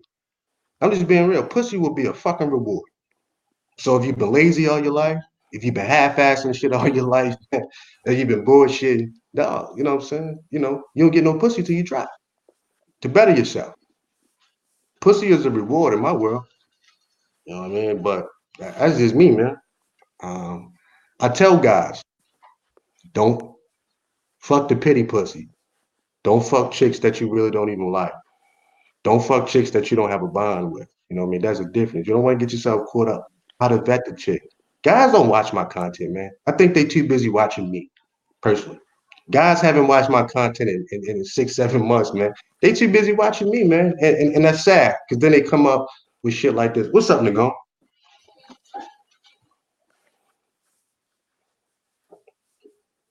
I don't know if you're there. Yeah, it looked like Nagon was on the stream. I don't know what happened. Well, he'll be back. So, yeah, what's going on, Ice Turner? What's going on, family? Hey, what's up, dog? Not much, man. Not much. I think what's going on is not only just, the reason why they hate on you, because you actually, exude competence, and you actually, not only know what you're talking about, but you actually have real confidence, and you know yourself. So that's why, I mean, they hate on you because they don't know themselves, and there go they hate. That's just from what I've seen.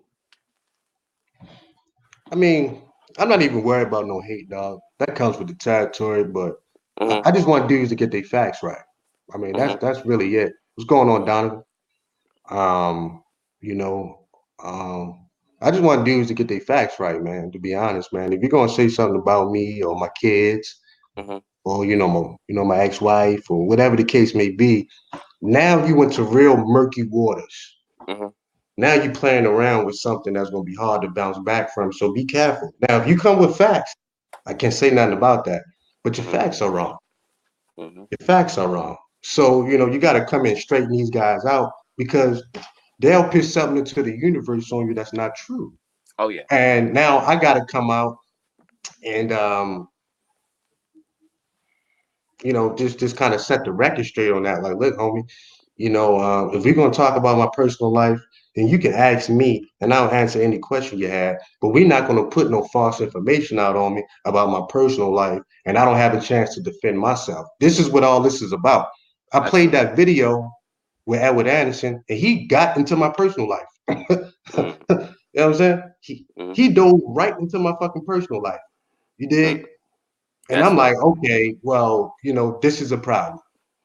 This is a problem now Mm-hmm. because you're itching more closer to some other shit than Oh debating yeah. me. So Oh yeah. let's straighten it out. And like I say, I offered to take this guy to lunch. Let's talk about it. Tell you everything you need to know about me personally. Won't hide nothing from you. Well, you can Mm-hmm. come up to the panel, but we're gonna leave my personal life out of it if you don't know the facts. And I'm an open book, homie. Like I don't do nothing I'm ashamed of. So I don't have to hide and all this. Let's talk about it. But I'm not Mm-hmm. gonna let you talk about my personal life, man. I had that happen to me recently, just right before the holidays, and I had to address, a whole group of guys.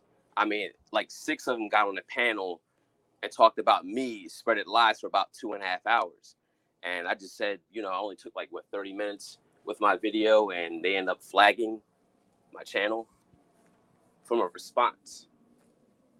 You know. Yeah. Like I say, dog. Yo, we moving on after this, man. Like I say, Edward Anderson, I'll catch up with him.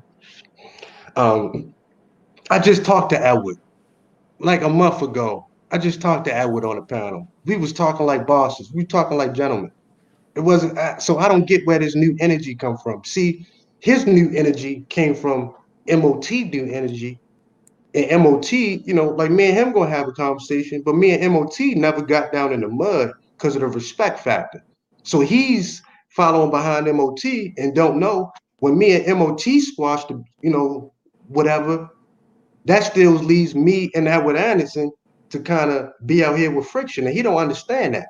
Edward Anderson ain't jump out there that bold until he seen he got a little team behind him. But I'm like, nah, homie, I can stand by myself and handle this. This is light work. Plus, you live 30 minutes up the road. So, there's no reason you can't come out and have lunch with me and we can talk like men and I can lick you in the eyes and tell you everything you want to know and we can discuss whatever it is. You know what I'm saying? Mm-hmm. We can discuss whatever it is, man. I'll even roll out the red carpet for you to come to DC if you want. If you want to see what it's all about. I can care less, man. I mean, I'm sold out. I'm overpacked in that bitch, but I'll find a way. I'll find a spot for that. If I got to sit on the floor, and with Anderson, you can have my seat, homie. You know what I'm saying? Like that's how I roll, man. This ain't no fugazi, man. These guys are crazy. So, like I say, man, black female fuckery, it's a lot of it, man. I never said it wasn't, but I've told guys, y'all got to stop fucking these bras, man. I'm talking about the fucked up ones. Y'all got to stop fucking them, man. Um, it seems like that's not gonna happen, but we can't even have a conversation about that because it's like, oh no, fuck the bitch. I'm like, nah, nigga, y'all gotta stop fucking them. Every time you put your penis in one of these disrespectful holes, these dog holes I talk about, then all you doing is co-signing their behavior, man. Well, they That's also all you doing. tolerate the disrespect as well, man. These guys got to really have value in themselves and learn to actually develop value.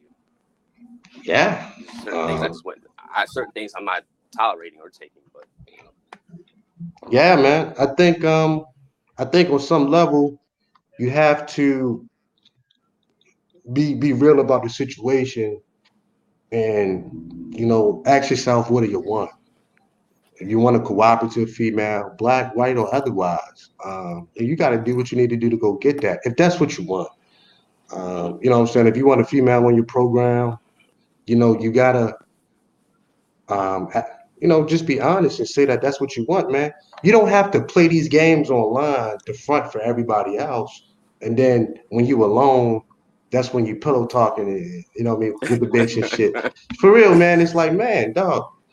Man, I'm trying to legitimize some shit in my life as I speak. I'm trying to clean up some shit in my life. I ain't trying to be in these streets forever with these hoes. Mm-hmm. I'll be honest, man. I ain't with these dog ass hoes. I ain't trying to Mm-hmm. be in the streets with these bitches.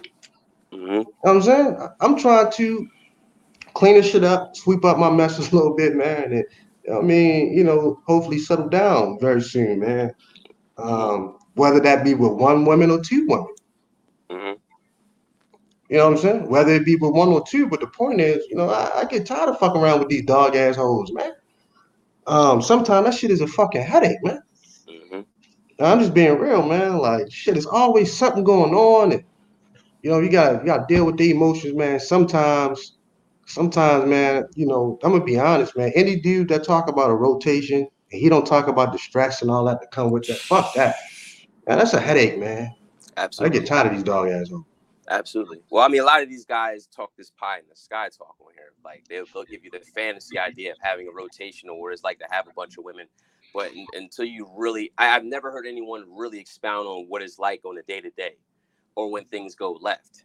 Like, what do you do? I've never heard that from any of these guys. You know. Dog, I'm telling you, fam. I'm like I say, man. I'm in the process of cleaning up some shit in my life. Put it like that. Mhm.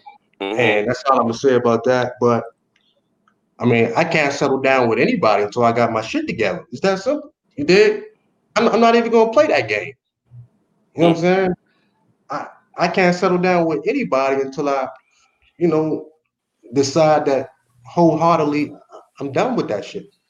But yeah, Absolutely. man, you know what I'm saying? I'm like, man, I can like whether it be with one woman or two women, you know what I mean? But the point Mhm. is, I'm about to be out of these streets with these hoes, man. Like y'all can have them, Mhm. to be honest. Um, straight up. But as far as this other shit, I mean, I'm off that, man. And I don't even have a negative vibe today, man. This is just me, trying to clear up my personal life. Mhm.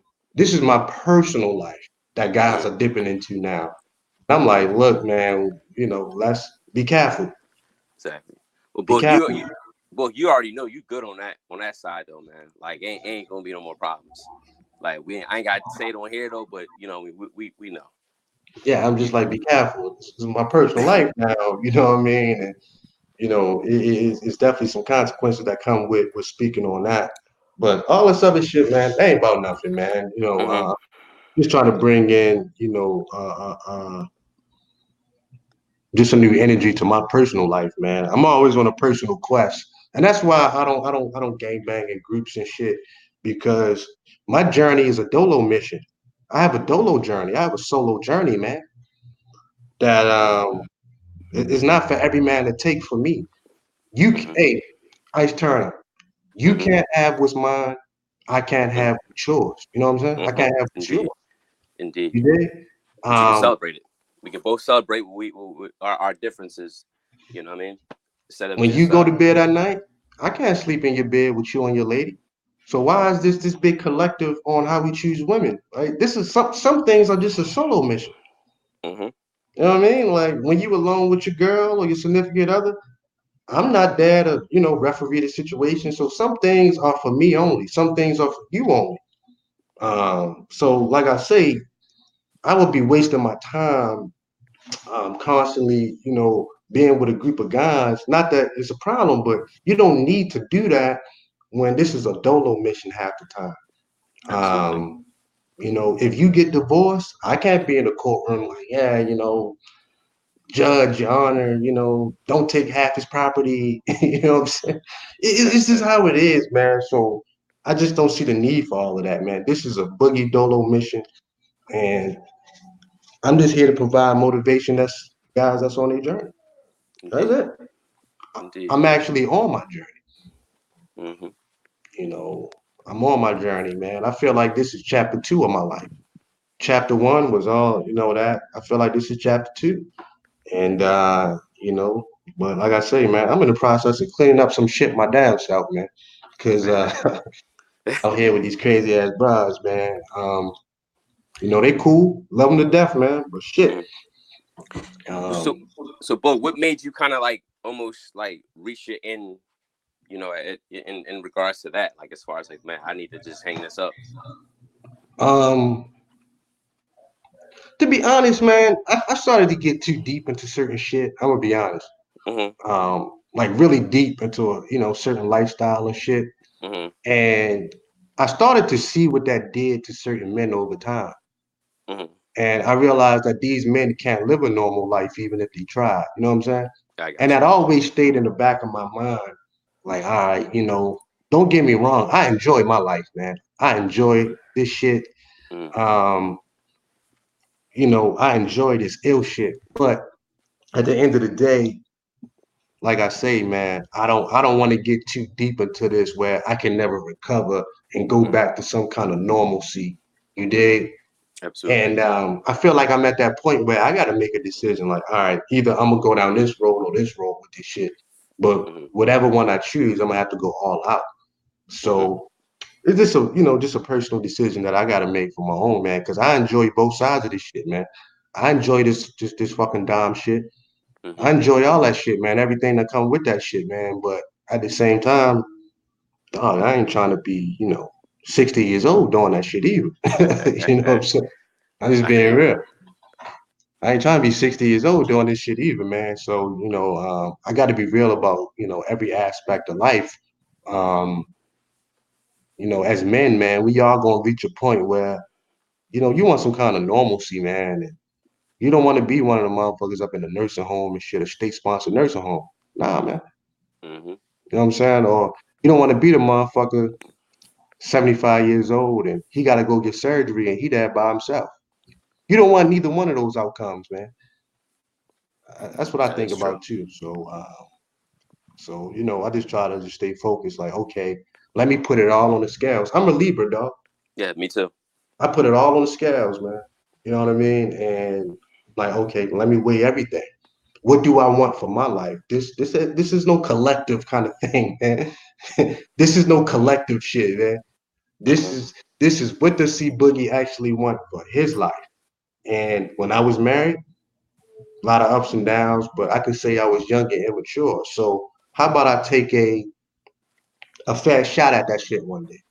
Now that I got my mind right, now that I'm mature, now that I know what I want in life, I know myself. I'm not partying and drinking all the time, Mm-hmm. fuck around with these dog ass hoes.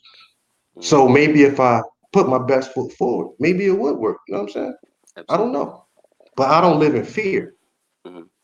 And that's something that's just not holding me back. I don't live in that kind of fear where I would never try it again. I had an opportunity to get married. A nice ass Asian chick, man. Real nice, man. Beautiful girl, man. Never told me no. But at the time, she wanted to get married, and I did. You did? And I knew what Okay. she wanted. She wanted children and all that. I was like, fuck that. Mm-hmm. Well, I was like, yo, fuck that shit, man. Straight up. That's kind of what my mentality was. But I wasn't going to string her along either. absolutely. Always being So honest. yeah, man, I just told her straight up, like, look, I wish you the best, and God bless you and shit. You know what I'm saying? And I don't know if she ever, because I lost contact with her. I don't know if she got married or what now. But she's a good girl. I'm sure somebody took her off the market. Maybe one of these white boys or something and shit, man. But she was a real good girl, man. Like I say, man, if it was anybody I would have married, it probably she was definitely a fucking candidate, man, because that shit was tight, man. And she was a real good girl, dog. Mm-hmm. Real good girl. So like I say, man, I'm just practical about how I live, man. Like, you know, you're not gonna see me all the time on some dumb shit like, yo, fuck this bitch, I'm gonna slap her when I catch her. Um, Now I got my moments. If anybody Mm-hmm. know me and shit, I get busy, but just on a day to day, man, I be chilling, man. It's not all this flair and razzle dazzle with this shit. You know what I'm Mm-hmm. saying? Indeed. Um, Everything has to be in moderation. You know. yeah, man. I'm not just, I don't walk around with my foot in a bitch ass all day. Um, I know some people would think that that's cool, but I kind of look at it like, damn, man, that's some bullshit. Why you even talking like? Mm-hmm. Ain't no female dog, no woman of any consequence is even gonna fucking let you talk to her like that if she don't even respect. Mm-hmm. Like I'm really out here, man. Guys can't lie to me, man. Any female of any consequence is not even gonna let you get away with that. It's gonna be real life consequences to that. So I'm like, Mm-hmm. why are y'all getting online playing these characters, man? Oh yeah. Why y'all playing Oh these characters, man? yeah. Mm-hmm. I'm just serious. Like, why are y'all playing these characters, man? Just Mm-hmm. be honest about who you are. if you got a demeanor and an energy about you that says no nonsense, that Mm-hmm. speaks volumes, man. Mm-hmm. That speaks And volumes. and when it's basically said for you instead of you saying it. I mean, people knows the difference between someone that's really alpha versus someone that's just alpha in their imagination. Yeah, I mean, dog, if you don't have the disposition, the energy, and the wherewithal behind those words you saying, bitch gonna call you bluff anyway. Mm-hmm. You know what I'm saying? Because she like, nah, you ain't about that. And she gonna push you to the limit to see what you gonna do. So I don't even put Exactly. myself in the positions where a bitch is even gonna test me like that. I'm like, look, here's my demeanor. Here's what I present to you. But carry myself like this. Now, if you take me there, then we going all out. Oh yeah. But other than that, I ain't got to do all that, man, and constantly putting on and all that and trying to beat up on the bitch and make her feel small around me. I got insecurities. Nah.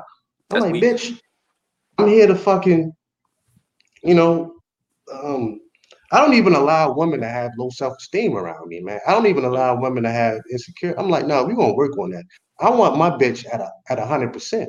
Oh yeah. Like some guys it's in the reverse.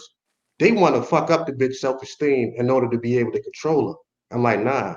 I think if you boost the self-esteem, if you allow her to be everything and manifest herself in a real positive way, if you could put a mirror in front of her face and let her see who she is, that's when you get the control. That's when Absolutely. she'll crown you. You know what I'm Absolutely. saying? That's what I noticed in life.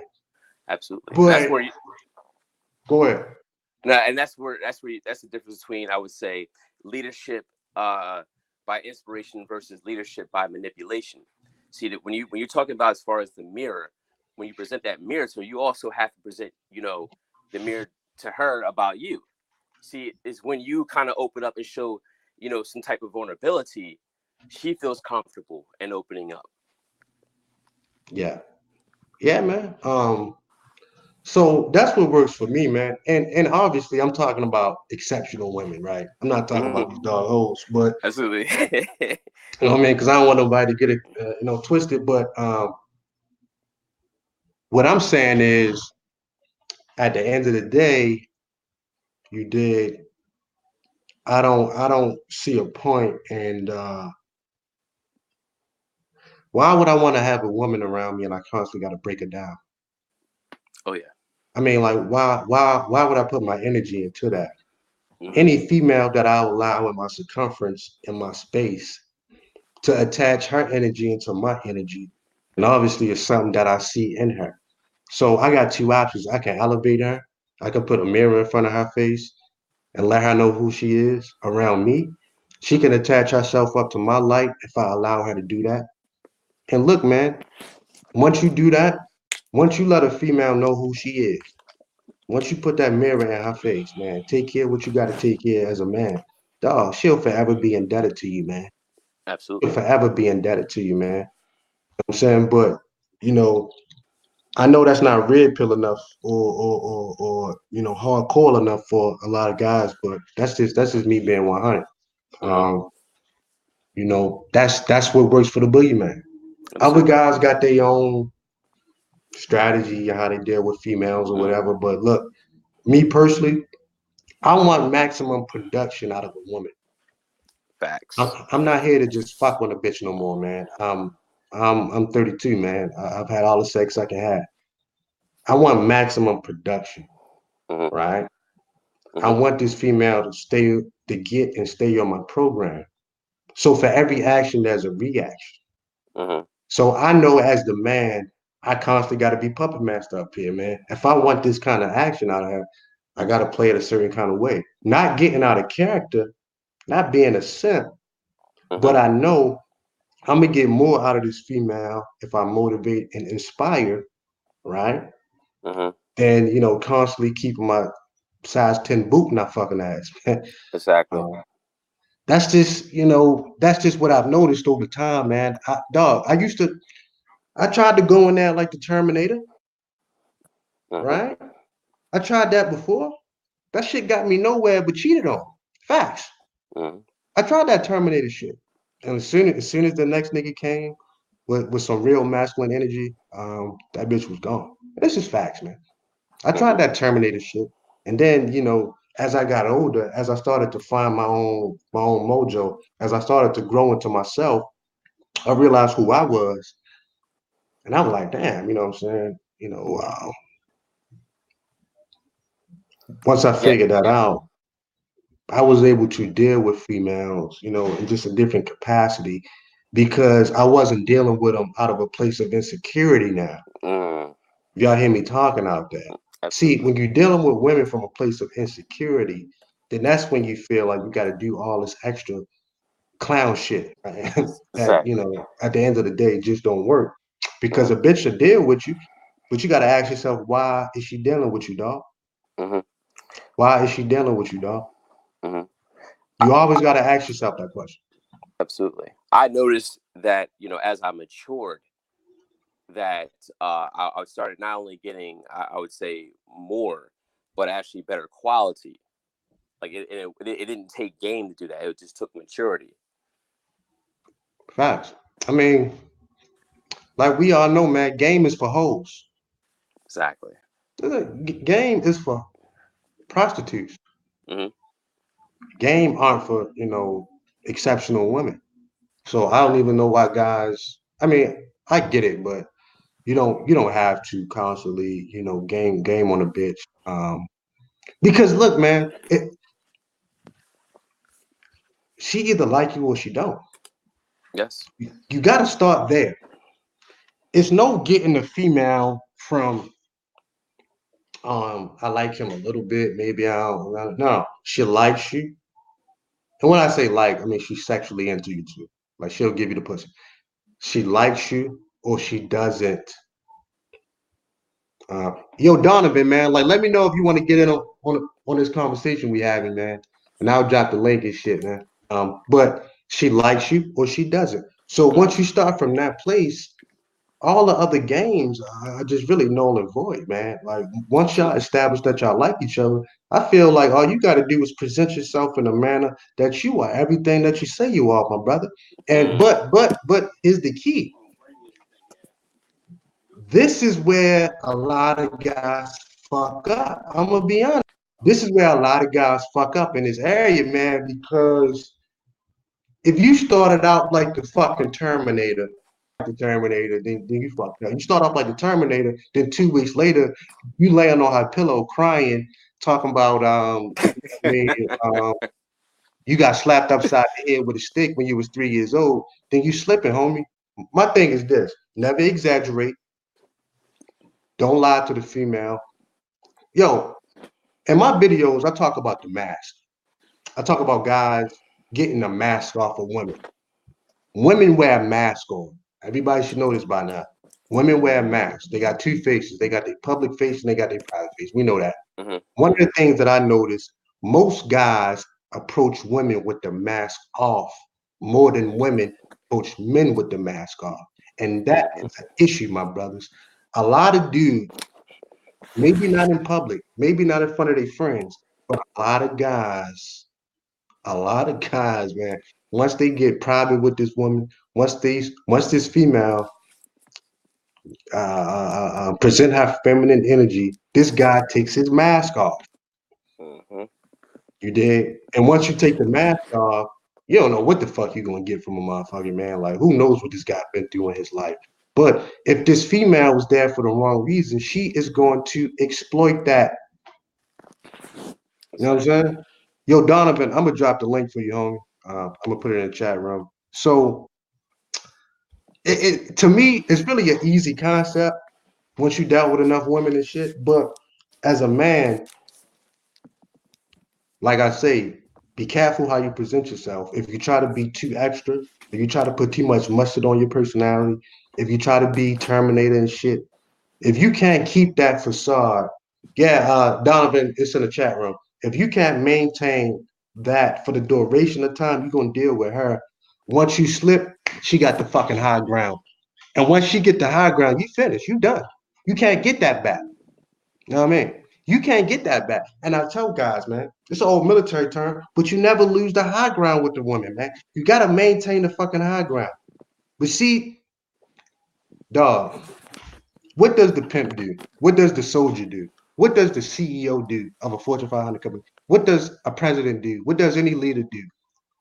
Above anything, he controls his emotions. That's the name of the game. Anytime you managing over anybody, anytime you presiding over anybody, anytime you got leadership over anybody, you have to control your emotions. Mhm. And that is hard for a lot of people to do.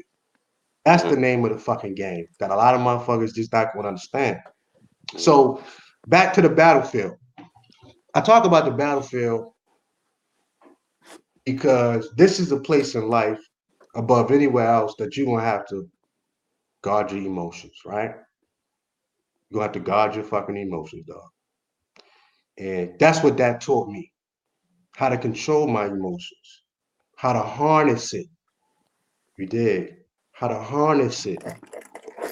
And at the end of the day, homie, dealing with women, it's not that hard to me, man. If a female just whatever I do can't get with the program, boom, get dismissed.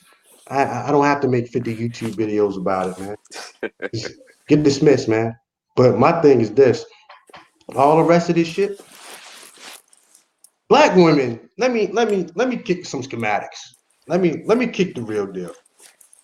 Black women, you know, what a lot of dudes got to understand is, you know,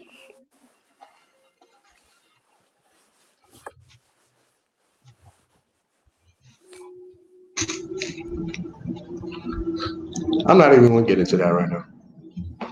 Um, I'll save that for another occasion. Let me drop this link for Don. It's almost I'm not even gonna say a secret to dealing with black women. Um, but you know,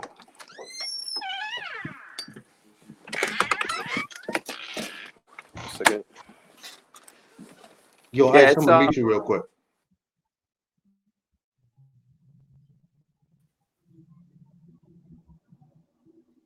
Hey, what's going on, Donald? Hey, what's up, brother? How you doing, man? Can't complain, man. Let me Okay, see. there. Let me get you up on the. All right, there we go.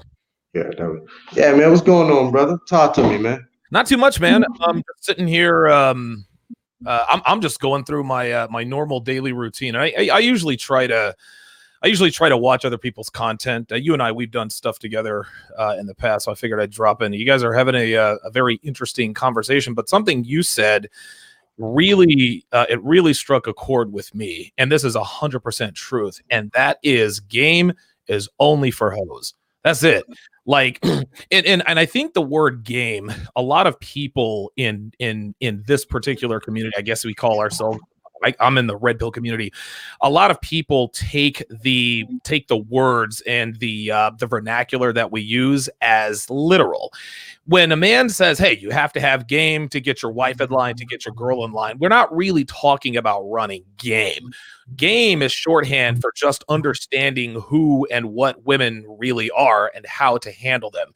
So when a man says, well, I don't think I should have to game my wife, well, no, we're just using shorthand. We're not telling you to game your wife. But I agree with you 100%.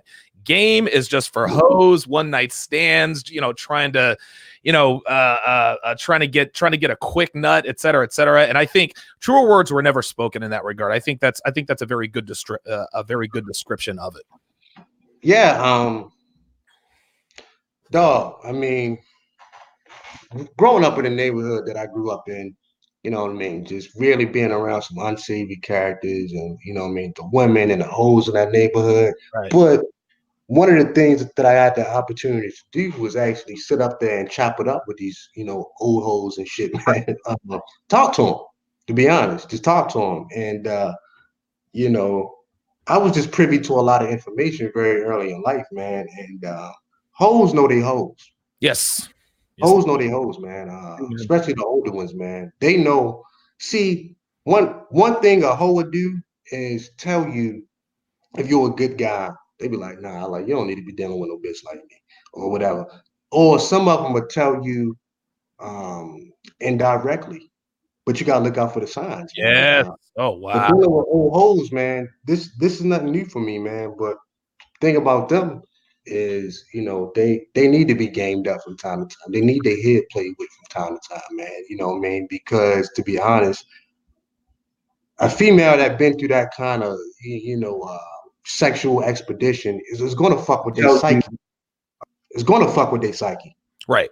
Right. So they need a man over top of them to be the anchor and to play with their head and play puppet master and all that other shit. It's just how it is. You know what I'm saying? It's how it is. I'll also add this. When you talked about the fact that women, and this is women in general, I don't think this is hoes. I think this is just women in general. Women will tell you, they'll give you sort of nonverbal cues. They'll sort of let you know indirectly that a guy like you shouldn't be messing with a girl like them. And one thing that I've always said over the years, and guys always ask me, why is it that the worse I treat women, the better they treat me? Or why is it that the better I treat women, the worse they treat me? Well, this is very simple, see? The reason for this is because hoes know they're hoes, just like you said, right? And what ends up happening is when a guy comes along and treats a hoe like a lady, she doesn't know how to act, right? She's like, well, wait a minute. I'm used to being talked to any old kind of way. I'm used to being disrespected. I'm used to all kinds of shenanigans and games, but this guy here seems to be treating me like a lady. That's the first reason. The second reason is that hoes know that they're not worthy of ladylike treatment. Just like you said, man, I'm gonna say it again. Hoes know they're hoes. And it doesn't matter what they say on social media. It doesn't matter what they say to their friends. It doesn't matter what they say out here in these streets. They know that they're not worthy of respect. These bitches out here talking about, oh, I'm a queen and you don't need a king to be a queen. Those are the hoes who absolutely know they're not queens, right? Mhm. It's almost like an inverse projection type of deal. They know that they're not who they say they are, but they're almost trying to convince themselves more than the world. Well, and this is all subconscious. See, this isn't something that they sit down and consciously think about. No, it's all done on a very subconscious level. So the more a woman talks about or declares that she is or isn't something, the more that she is or isn't something she's trying to tell us that she is or isn't. So when it goes back to it, as far as women not treating men well who treat them well, is women will punish a man with the fury of 1,000 sons for ineptitude. And this is what I mean. If you show that you can't see a woman for who and what she is, especially hoes, subconsciously she's going to tell herself, wait a minute, I got 3 baby daddies. I got a bull ring in my nose. I got tattoos of my ex-boyfriend on my thigh. I got all kinds of drama in my life. I'm on Section 8, this and that and the other, but this guy is treating me like a lady. The fuck is wrong with this guy? And they punish that guy because he doesn't know. So trust and believe. If you're fucking with the wrong women, they're going to teach you not to treat them that way. And this is where guys go wrong, see, is they keep keep treating woman after woman like queen after queen after queen, and they all end up shitting on him. And they never understand that the reason why they keep shitting on him is because they're trying to tell you, hey, I'm a fucking hoe. Don't treat me like a lady because I'm not worthy of such treatment. You need to reserve that treatment for women who actually deserve it, not women like me. They're not going to say it with their words, Bug, to go right back to what you said. They're going to tell you indirectly. Because the wrong women are actually, you could tell because they're prone to masochism. Oh, yeah. Oh, wow. And they tell you basically how to treat them by what you were just saying, brother. Yeah, man.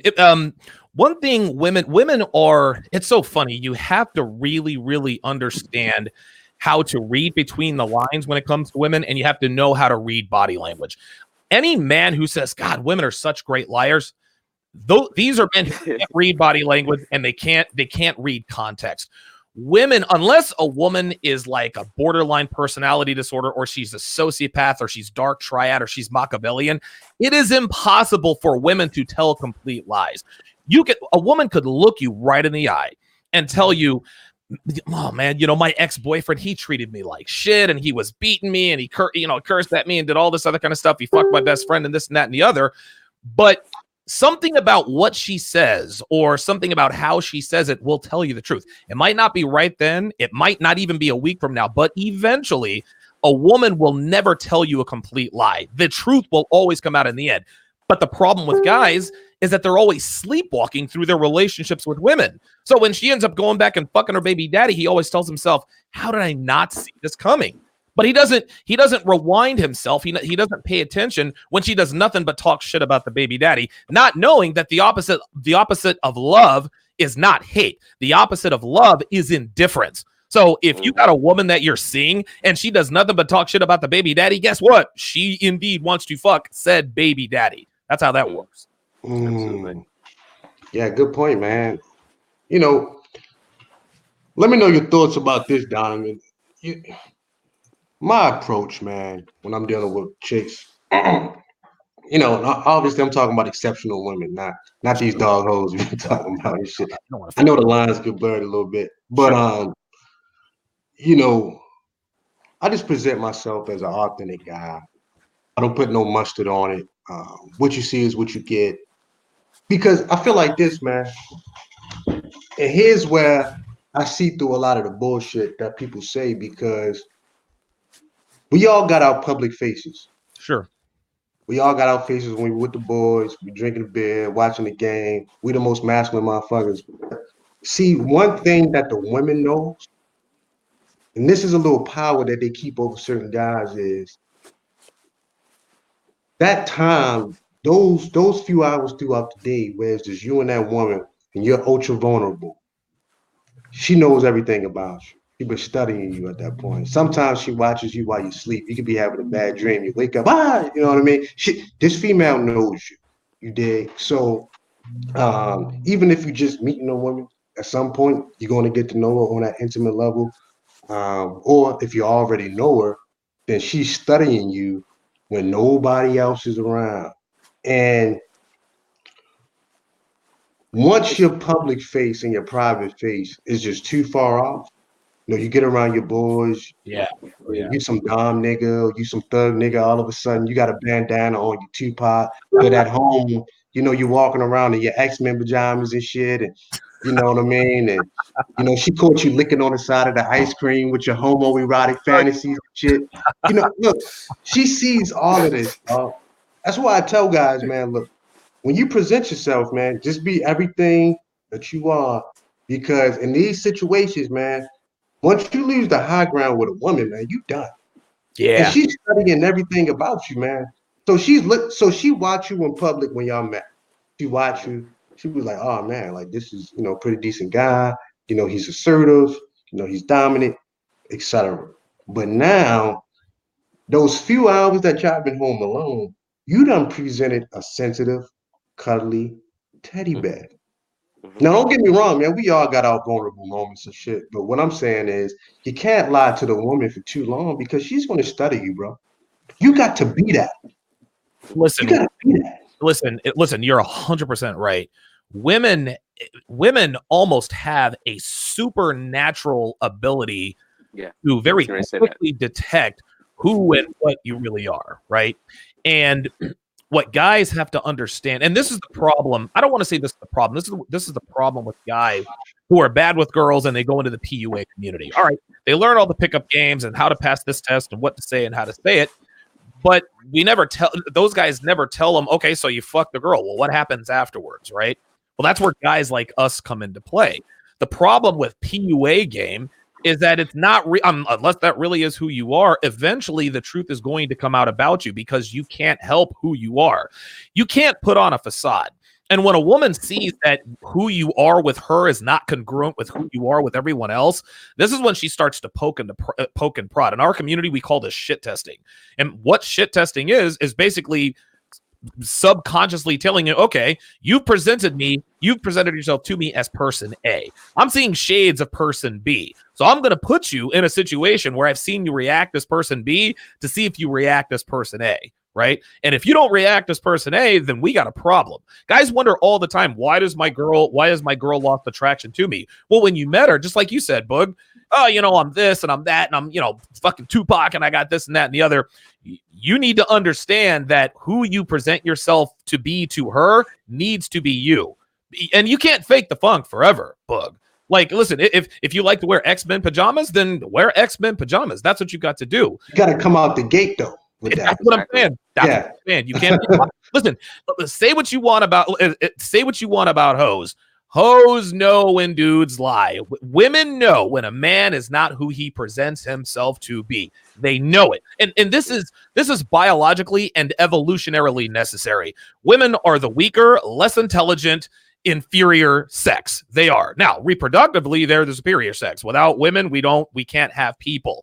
But women aren't. They're men were bigger, faster, stronger, smarter. And so, what the creator, whoever he is, what he had to do, he had to balance things out, right? Men, we're not as perceptive. We're perceptive, but we're not as perceptive as women. Women have to be perceptive as a matter of survival. Well, you translate that to the dating scene here in 2020, and guys are out here, faking the funk and lying and this and that and the third, and wondering how is it that these bitches are pulling my card? Like, why is it? Why is it that I can't get over on any of these bitches? Because you can't lie to women, man. You just can't do it.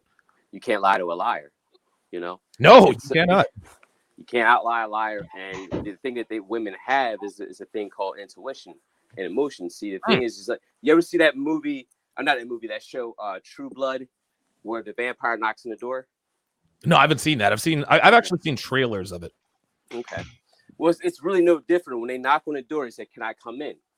Now, when you allow a woman into your space by you being emotionally transparent, she picks up on things. She picks up on your energy. She picks up on your weaknesses.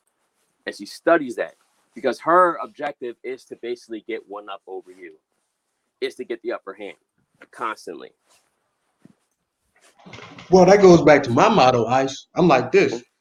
As a man, if you're constantly working on yourself, if you're constantly putting the work in on yourself, looking in that mirror, seeing the chinks in your armor, okay, what do I have to work on today?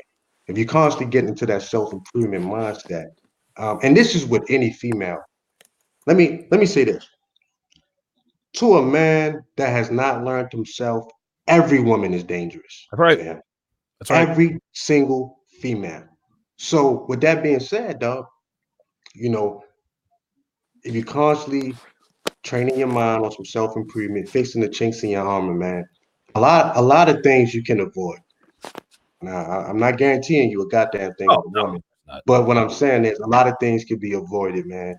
That's why, I tell guys, go on your journey, man. Figure out who you are, man, because a lot of guys can catch a female, but they can't keep a female. Oh, dude, listen, women, and I say this all the time. Women are like college, okay? They're very easy to get, not so easy to keep in terms of keeping them. Listen, anybody can get into college, right? It's staying in college. That's the trick. Anybody can go out and fuck a bunch of broads, okay? It's doing it without them finding out about each other. That's the trick. Any man can go out and cheat, right? It's the girlfriend not finding out about it part or the wife not finding out about it part. That's the trick. So we go back to anybody can get women, right? But in order to keep them from driving you absolutely fucking insane, this is where you have to have a good handle, a good real handle on female nature. I saw a comment in the chat. Omega Dreads Gaming said that power drives them insane. 100% right. Women don't want to be in. Listen, women don't want to be in charge. They don't. They say they want to be in charge because they want all of the accolades that come with being in charge. Boss, this and that and the other. But women are ill-equipped physically, emotionally, and spiritually to lead. You cannot allow yourself to be led by a woman. That's not what she wants. What dudes wonder all the time, why is my woman out of pocket? Because she is the leader of the relationship and she doesn't want to be that. She's not going to tell you she doesn't want to lead. She's going to show you by getting out of pocket. That's how that works. And I want to go back to that Boogie said earlier.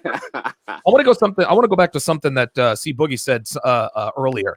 It's inevitable about vulnerability. It's inevitable that your woman is going to see. You're going to indirectly be vulnerable with your woman.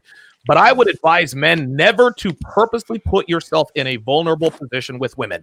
Don't open up to her. This is just my opinion. When you open yourself up to a woman, you look weak. Right now, listen, if your mother dies in a fiery car accident, listen, shed a few tears, right? Like you have the right to be vulnerable. But what women want above all else is emotional stability. If a woman sees that you can't keep it together emotionally when the shit hits the fan, she can't rely on you emotionally. You're supposed to be able to protect your woman physically, right?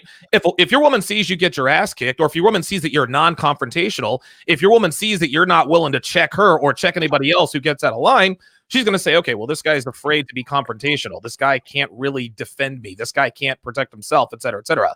Women want to be protected. Well, the same goes with upstairs. A woman you have to be emotionally, how can I put this? You have to be the emotional rock. And if you're a guy who's whining and crying all the time about his hopes and dreams, she can't rely on you emotionally. A woman needs to know that you are the rock. She needs to know that you are strong mentally. And being purposely vulnerable in front of her, that's going to chip away at that attraction. It's one thing she doesn't have a defense against is emotional competence. Wow, good stuff, man. Yeah, I mean, that's a fact, man. See, let me run this past y'all, man. So when I meet a woman, you know what I mean, we meet, we like each other. Obviously, the sexual attraction is there. First thing I need to do is get the mask off of her, you know, because I really need to see inside this female. When you meet somebody, you obviously meeting their representative. Nah, fuck that. Gotta get this mask off her. But one of the things that I do from time to time, let's say a female, you know, is putting it all on the table, man. She's telling me how she feels, telling me what she's been through, some things in her past. You know, she's telling me a few things. I'm sitting there listening. I'm pretty much emotionless, man, because I'm listening out for certain things too, man. Because some of this shit could be deceiving as a motherfucker. This is fact finding, right? Yeah. And not to cut you off, but you really have to listen when a woman is giving you her sob story.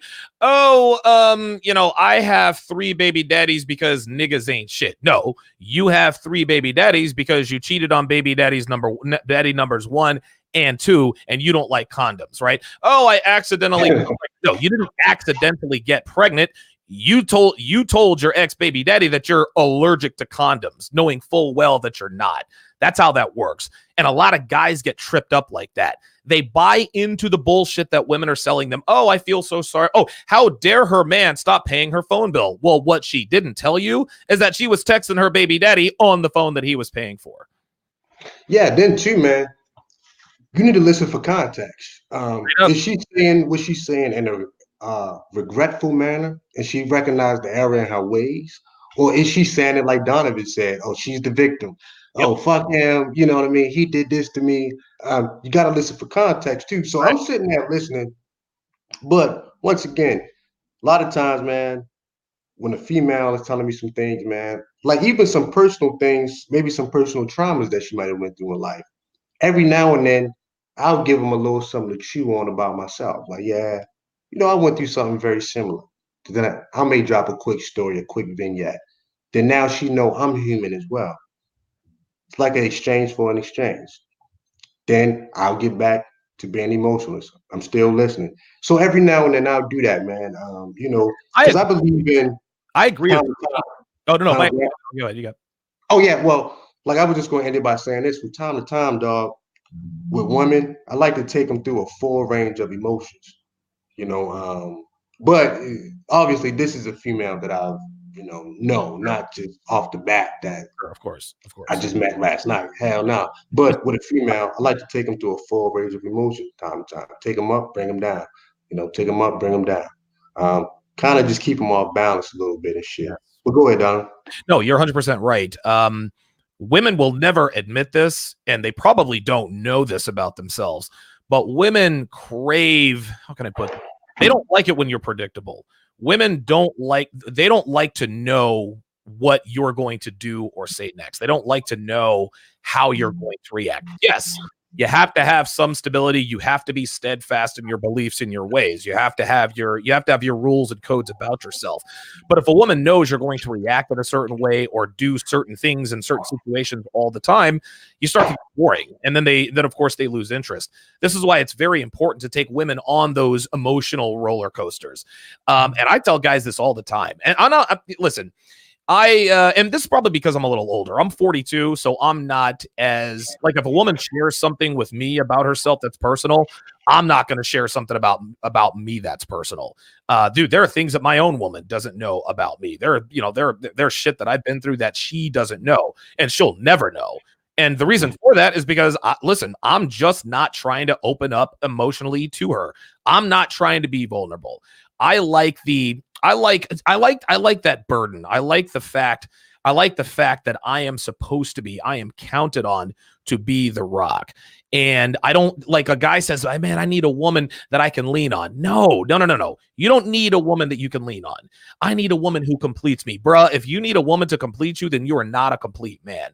Women are a perk. Okay, they are along for the ride. They should not be necessary for the ride. And if you are not emotionally strong, if you're not mentally strong, you're never going to be that full person. Never say to a woman, "You complete me," or "I don't want to live life without you."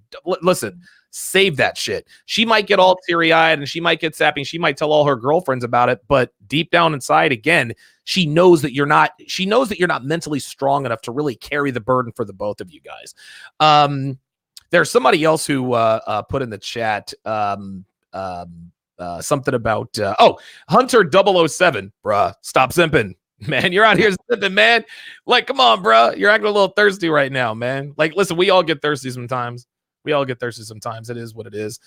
Miss Gigi says, yes, we love a challenge. But yeah, it's very important for guys not to sleepwalk through their interactions with women.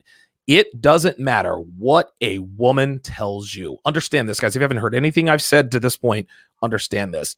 A woman will never tell you the truth, the whole truth, and nothing but the truth. She will never tell you things. Not a chance. Listen, maybe they do it because they're malicious. They do it because they like you. They do it because they hate you. Doesn't matter why they do it. A woman will never tell you the unabashed, unfiltered truth. This is why you have to pay attention when she talks and after she talks. That way you get the full picture. Then you're not going to turn around and get blindsided. Be like, how in the world could I not know that? Like, bruh, she mentioned that like 3 months ago. That's kind of the way it goes. Dog, I always tell guys, I have not met one woman in my life that does not have a past. Now, how deep that rabbit hole goes,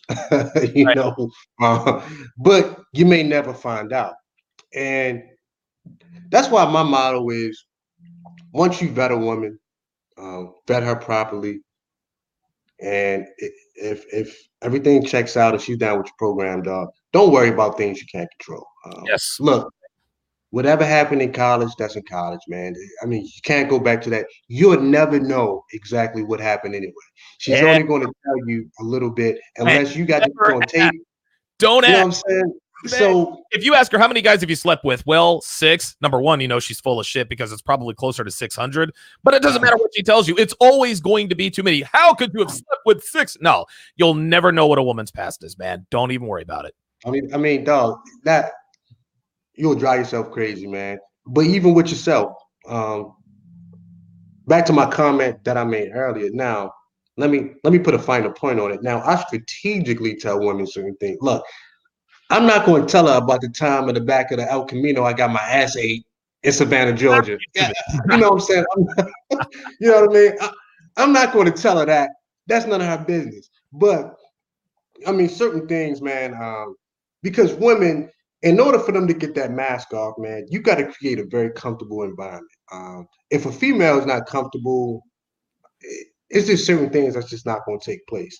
And I tell cats, as a man, you want a soothing, calm, masculine demeanor. Right. Very calming. So that means your presence and your presentation has to be the same. Right. Now, you can turn up every now and then. Don't get me wrong. You might throw a rant across the room every 3 months. That's acceptable.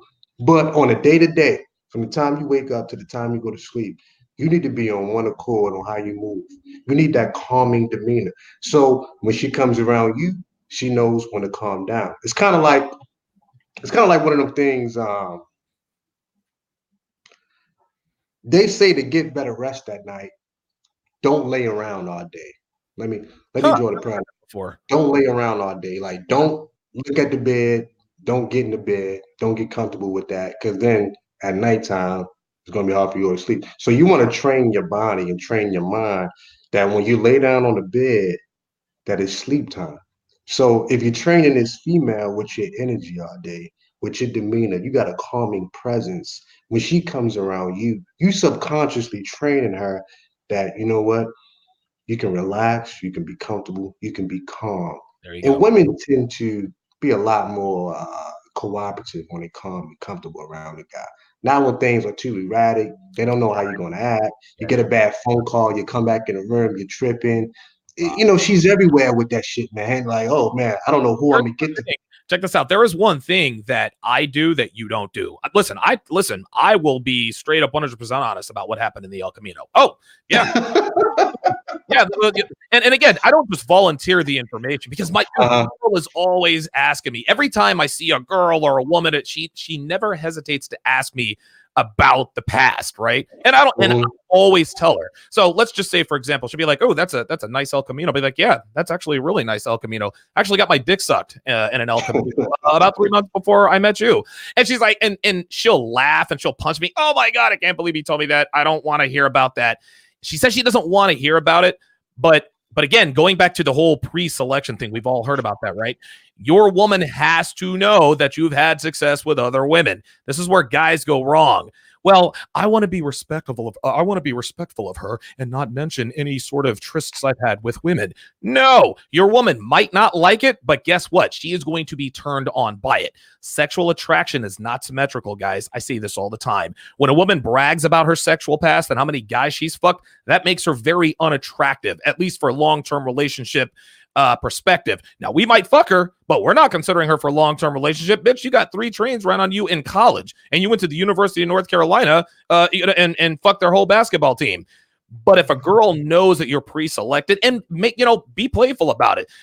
Like if a girl says, "Oh, I bet you've never had a blonde girl, have you?" "Oh, yeah, I've had about 6 of them, all named Michelle, and they were all fucking crazy. Hee hee hee, ha ha ha. I don't hide shit." Dude, Devin will ask me, you ever got your balls licked? Yep. Ever got your dick sucked in an elevator? Yep. Ever fucked on a Ferris wheel? Nope, but I want to. Like, I just keep it all the way real with her, man. I don't care. And she'll laugh, and sometimes she doesn't like it, but this goes back to what you were saying. You got to be congruent all the time. Now, different guys handle things in different ways. That's just how I roll. Yo, let me ask you a question too, man. Let me get your opinion on because one of the things I hear a lot online is mindsets. Have certain mindsets about this, and my motto is: it's cool to have a certain mindset, but it's nothing like the real thing. Like, let me explain. When you present yourself to a female, now you can have the mindset or like you present yourself as if you have a lot of women in your phone, you have a lot of sexual options. But I'm like, on some level, man, women know the guys that are getting pussy out here anyway. Yes, they do. They already know. So you can't really fake that. One thing you can't fake is when you out on a date and that energy and that desperation is coming out of your pores that you want to fuck her that night. But if you are a man that really has sexual options, and before you went out on that date the night before, you got your dick sucked and you fucked your favorite side bitch for 30 minutes, you can go out on that date the next night really free. Like, you're not worried about nothing. You're not reeking with desperation. You can't fake that, man, because the women already know. They know the guys that are getting pussy. And that's one thing, guys, can't fake that, man. No, guys, my guys will ask me a lot of times, like, "Oh, I went out on a date with this girl, or I tried to pick up this girl, and she saw right through my poker face." I'm like, dude, like, you shouldn't have a poker face. Like, and again, this comes with time and introspection. You can't just all of a sudden become sexually attractive because you decide to. No, you have to live that life. And a lot of guys, and I don't know, you're not in your 20s. But again, I'm an older guy. I'm in my 40s. I'll actually be 43 in August. It's just time and experience. And the weird thing is, Boog, is that the older I get, the more valuable the commodity of time becomes. I just don't have time to play a bunch of fucking games. So right at the end of my sort of magic carpet ride, when I was living the Vegas hangover life, I found myself to be more and more, or to be less and less tolerant of a woman's bullshit. Like, all right, stop talking. I would tell girls, all right, listen, stop talking. Let's just get the fuck up out of here. And I had so much more success at the end because because the girl knows, okay, well, pussy's really not that big a deal to him. He values good company. When I was younger, that wasn't always the case. I was just trying to get the draws and get the fuck up out. But when you get older, man, you have less tolerance for the bullshit. And I think women respect that. They really they respect the fact that not only do you seem to have experience with women, you understand that you're not just going to put up with her bullshit. You're just going to let her talk to you any old kind of way, man. I think that's probably one of the most important things. I mean, that's key, man. Letting her get away with dumb shit. Nah, man. Got to check it on the spot. Right. Constantly got to tell cats, man. You got to check that on the spot. Like I said, you don't have to be the Terminator and all that shit, but dog, every man gonna have his, his own strategy on how he check women, how he deal with women. But I tell you this, you better not say no shit you don't mean. You gotta be. I'm telling you, dog, you gotta be careful with this shit, dog. You can't be the guy constantly telling the female you're gonna leave her, and you don't. No, you can't. You lose the high ground so quickly. I see guys telling females so much shit on a daily basis that they don't mean. I'm like, dog, no wonder why the bitch don't respect you, man. Internet gangsters, I don't care how hot she is. I don't care how fine she is. If she fucks up, she's fucking gone, bro. Bro, come on, man. Like, didn't I just see you apologizing to your bitch like 2 days ago over some shit that she did? Come on. Facts. That's why I tend to tread lightly around guys that kind of speak a certain kind of way, because I'm like, look, man, you ain't gotta impress me. But right. The woman, she knows you, man. She knows you. This female sat there and watched you, whatever. She was there when you were sick. She was there when, your dog got hit by a car. She was there, man. She's seen all the embarrassing moments, man. She knows you, man. That's who you gotta convince. Stop trying to convince a bunch of guys. Convince this female that you about that life, because that's the one, dog. Let me tell you something. A couple years back, man, I had surgery, right? I had surgery on my ankle and shit. Yeah. And so when I woke up out of the surgery, I was coming down off the anesthesia meds, like the feel-good juice, right? Hey, oh yeah, you feeling good? Yeah. So like when I finally woke up and shit, I'm like out of it, man. And I was there with my ex, because she took me, she drove me. I started crying like a motherfucker, right? I didn't know where I was at. No bullshit, man. That's awesome. And I remember this shit. I started bawling, crying, like, oh my God, oh my sister, my sister. Yo, man. So with that particular woman, I can never fake on her, right? I can never be something I'm not. Because I displayed a level of vulnerability that she didn't even see coming. Now, granted, I was high off meds and shit, but still, I was bawling, crying, man. Right. Like even my sister called me a couple of days later, laughing and shit. So I tell guys, man, look, at the end of the day, be who you are, man. Got to get to know yourself. Look in the mirror, man. Understand your strengths and your weaknesses. Don't be ashamed of that. Because look, man. A guy that does not know himself, every woman is dangerous. It's as simple as that, man. I don't know what else to say to a lot of dudes, man. Well, I think a lot of dudes, Boog, I think a lot of times they and I understand why they think this way. They think they gotta be Captain, just like you said, they gotta be fucking Terminator 24/7. It's good to think that you want to be that way, because you have to be the pillar you got to be the pillar for yourself and for the woman. Like you have to do it like that. But you're going to have to understand that women know you're not perfect, right? If you display some sort of weakness or vulnerability, okay, all right. So there's a weakness or vulnerability, but you can't let it show too much. And I'll give you an example. I had a consultation client of mine just last week. His dog he was on vacation, and his dog got out of his house and got run over by a car. And and when he found out, he bawled. Dude, if one of my dogs were to get run over by a car, I would cry like a fucking bitch. I'm not even gonna lie, man, because I love my dogs. We all know how we feel about our animals. But the key is you can't allow that to be vulnerable. But you're going to have to brush that off at some point. Be vulnerable, get your tears out, You know, be weak. It's, you know, listen, you're human. You're not a Terminator. You're not a machine. Not the T-1000. You're human, but you still got to be a man. And so he asked me, he's like, yo, like, how, like, my woman saw me cry. Like, what do I do? I think she thinks I'm weak. What do I do? I said, listen, relax, bro. I said, when did this happen? She said it happened yesterday. I said, okay. She saw you cry, get it out of the way, but now you got to rebound, okay? Yeah, the loss of your dog sucks, and you had that emotional outpour. You are human, but you need to show her that you are resilient. You need to show her that you can bounce back. Every man would cry if their dog were to die, right? Or every male would cry if their dog died or got hit by a car. But the men are the ones who rebound quickly, which goes to my next point, which is as far as jobs are concerned. A lot of guys like to say, well, if I were to lose my job, my woman would absolutely leave me. Or, yeah, she left him because he lost his job. Oh, no. That's not what happened.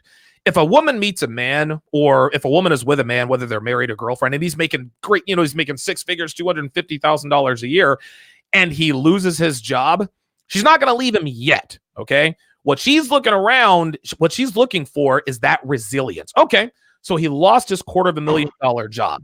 How is he going to react? Now, listen, she'll give you a few days to sort of pick up the pieces and blow off some steam. If you need to tie over a few, if you need to sleep for a couple of days, if you need to blow off some steam with a few bottles of whiskey, go through a few, that's fine. She understands you have to decompress and get out there.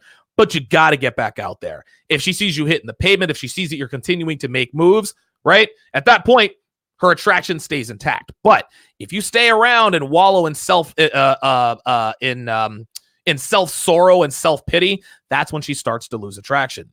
And when women make decisions about their men, it seems to be instant. It seems to come out of nowhere. But make no mistake, it is always a confluence of events. It's never he lost his $250,000 job, so she left him. No, he lost his $250,000 job, and he laid around on the couch for 3 fucking months and didn't show any ambition. That's why she left him, right? Well, he lost his job. Why is she still with him? Well, because he got himself off the mat and recovered very quickly. Okay, so he's only making $183 a year, but it's the potential that she saw. So again, men, it's okay to be vulnerable. It's okay to get knocked down, right? But you can't stay down too long. If something tragic happens in your life, if your dad dies, your mom, your dog, whatever, brother, sister, whatever, it's okay to be weak. Just don't be weak for too long, because the longer you stay, the less resilient you appear to be. And women do not like men who are not resilient. Well, I mean, you got to think about this too, man. If you got a decent broad on your arm, then you got to understand the competition that's surrounding that. Sure. You know what I mean? Facts. So, of course, if your ass is on the couch, you know, crying about this, that, and the third, dog, for too long, eventually she's going to take up one of them offers, man, especially you got a decent female, you know. So, you know, you always got to keep that in mind too, man, dog. The competition is real out here, man. It's dog eat dog.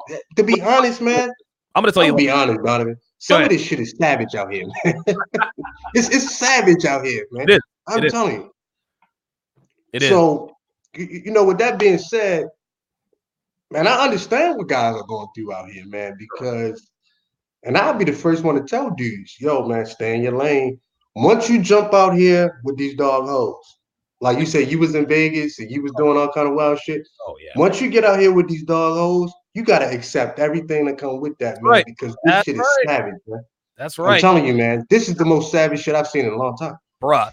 Guys always, and sometimes I'll sort of humble brag, right? Because I had 2 strip clubs on lock. Like there were 2 strip clubs in Vegas I could walk into. Dude, I knew the owner, the bouncer, the fucking DJ. I had a cocaine guy. I could walk in half a key and be up to my eyeballs in fucking cocaine and titties. Like, it was great, right? And that's a great life. That's a great life to live, but there is a cost. Listen, I have fucked more strippers than I can count, but I've dated more than I care to think about. I've dated, I think, 5, maybe 6 strippers. All of them, Boog, without exception, cheated on me. This is just how it is, right? They all cheated on me. Of course they cheated. They're the best looking fucking females on the planet. They're surrounded by guys who have money, throwing money and drugs at them, et cetera, et cetera. It's inevitable. It's inevitable. So this of course is what you get for committing to women like this. But I'm gonna end it like this because I got to go downstairs and lift weights here.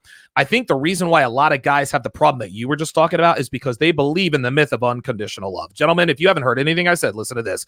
Unconditional love, my friend, is for the weak. There is no such thing as unconditional love.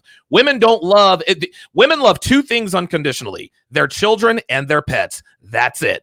A woman does not love you unconditionally. This is called the masculine burden of performance, okay? You need to understand that if you lose your shit, your woman has the right to pack the fuck up and go, okay? This is just how this is. Well, that's not fair, Donovan. She should love me for me. For real? So if your woman ballooned up to 347 pounds, you'd want to love her for her? Fuck no. You don't want your girl getting fat, right? She doesn't want you getting fat. Like that's just how this is. And so many guys want to, they hang on to this myth of unconditional love, partially because they want to put it in cruise control. They want to be able to get a badass broad and not do anything. They want to put it in cruise control. They want to be able to get fat. The reason why, the reason why unconditional love is for the weak is the reason why unconditional love doesn't exist. It is evolutionarily necessary. Okay. If women loved men unconditionally, we'd all be fat fucking slobs, right? She'd come in, I love you, honey. Be like, oh, I love you, pizza, video games. We'd all be fat fucking slobs, right? It'll stop working. It'll stop working. That's what I'm saying, man. A woman's love for you should be conditional. This is what causes us to keep our shit tight. I know for a fact that if I lose my shit, my woman's out the door. And she damn sure knows that if she puts on even 2.5 pounds, she's out the fucking door. But listen, I ain't spending $600 a month on a personal trainer. I didn't spend $7,000 on my home gym for my woman to be fucking fat. Fuck no. I facilitate her success. But guess what? Make no mistake that if she falls short, she's out the fucking door. That's how this goes. Well, guess what? This is one of the things about relationships that are symmetrical.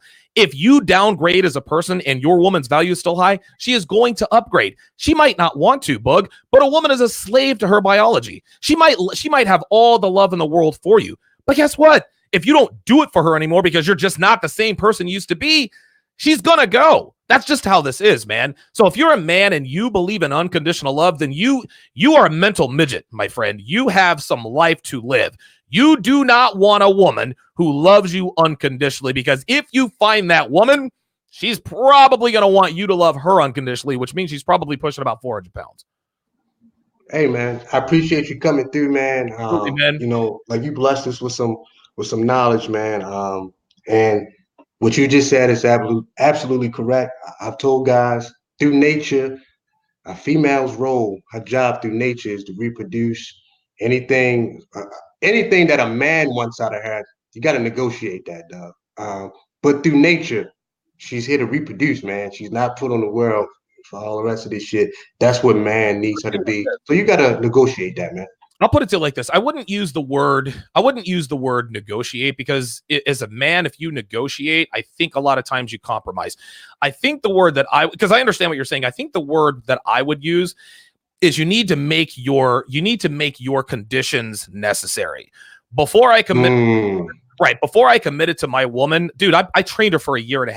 I trained her for 1.5 years, and I let her know, listen, if you want to be in a relationship with me, you got to do this, this, and that. And you got to do this. I told her she had to do it for 2 years. She did it for 18 months straight. That's when I decided, okay, you have earned the privilege of being called my girlfriend. Like, that's how I did that. But what guys have to really understand, and this is very important, never, ever, if you want a woman who's going to stay in line, if you want a woman who's going to move heaven and earth to make you happy, if you want a woman who stays in pocket, never angle for a relationship first. Because the minute you ask a woman to be your girlfriend, you are losing all of your leverage. If you say, all right, I want you to be my girlfriend. Yes. Okay. Well, at that point, you have lost the right to make any sort of demands. Because when you make her your girlfriend, you are indirectly telling her that she has fulfilled all of the necessary requirements and prerequisites of getting your commitment, which means that she doesn't have to do it anymore. Guys wonder all the time why their girlfriends and wives get lazy. It's because you angled for commitment first. No, wait for her.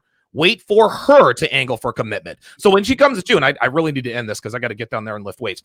What's going to happen if a girl likes you enough, right? She's gonna try to get with you. Well, what if she never angles for a commitment? Then player, she don't like you like that, bro. She might like fucking you, right? You might have a 9.5-inch dick, but she doesn't want it. She doesn't want you to commit to her because she doesn't like you like that.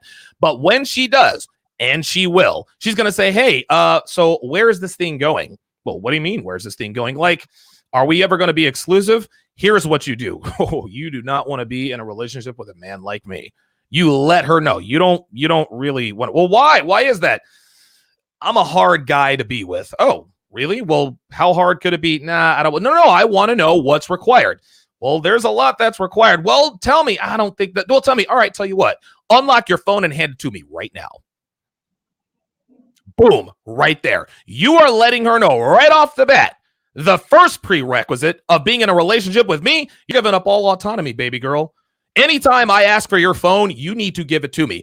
There are no locks on phones. There's none of that. Well, Donovan, I would never do that for a man. Cool, no problem. We'll just keep this to you, me fucking you, and you fucking me with no strings attached. Well, you're giving me an ultimatum. I'm not giving you an ultimatum. I gave you a choice. You can either keep your privacy on your phone or you can be in a relationship with me, but you're not going to do both.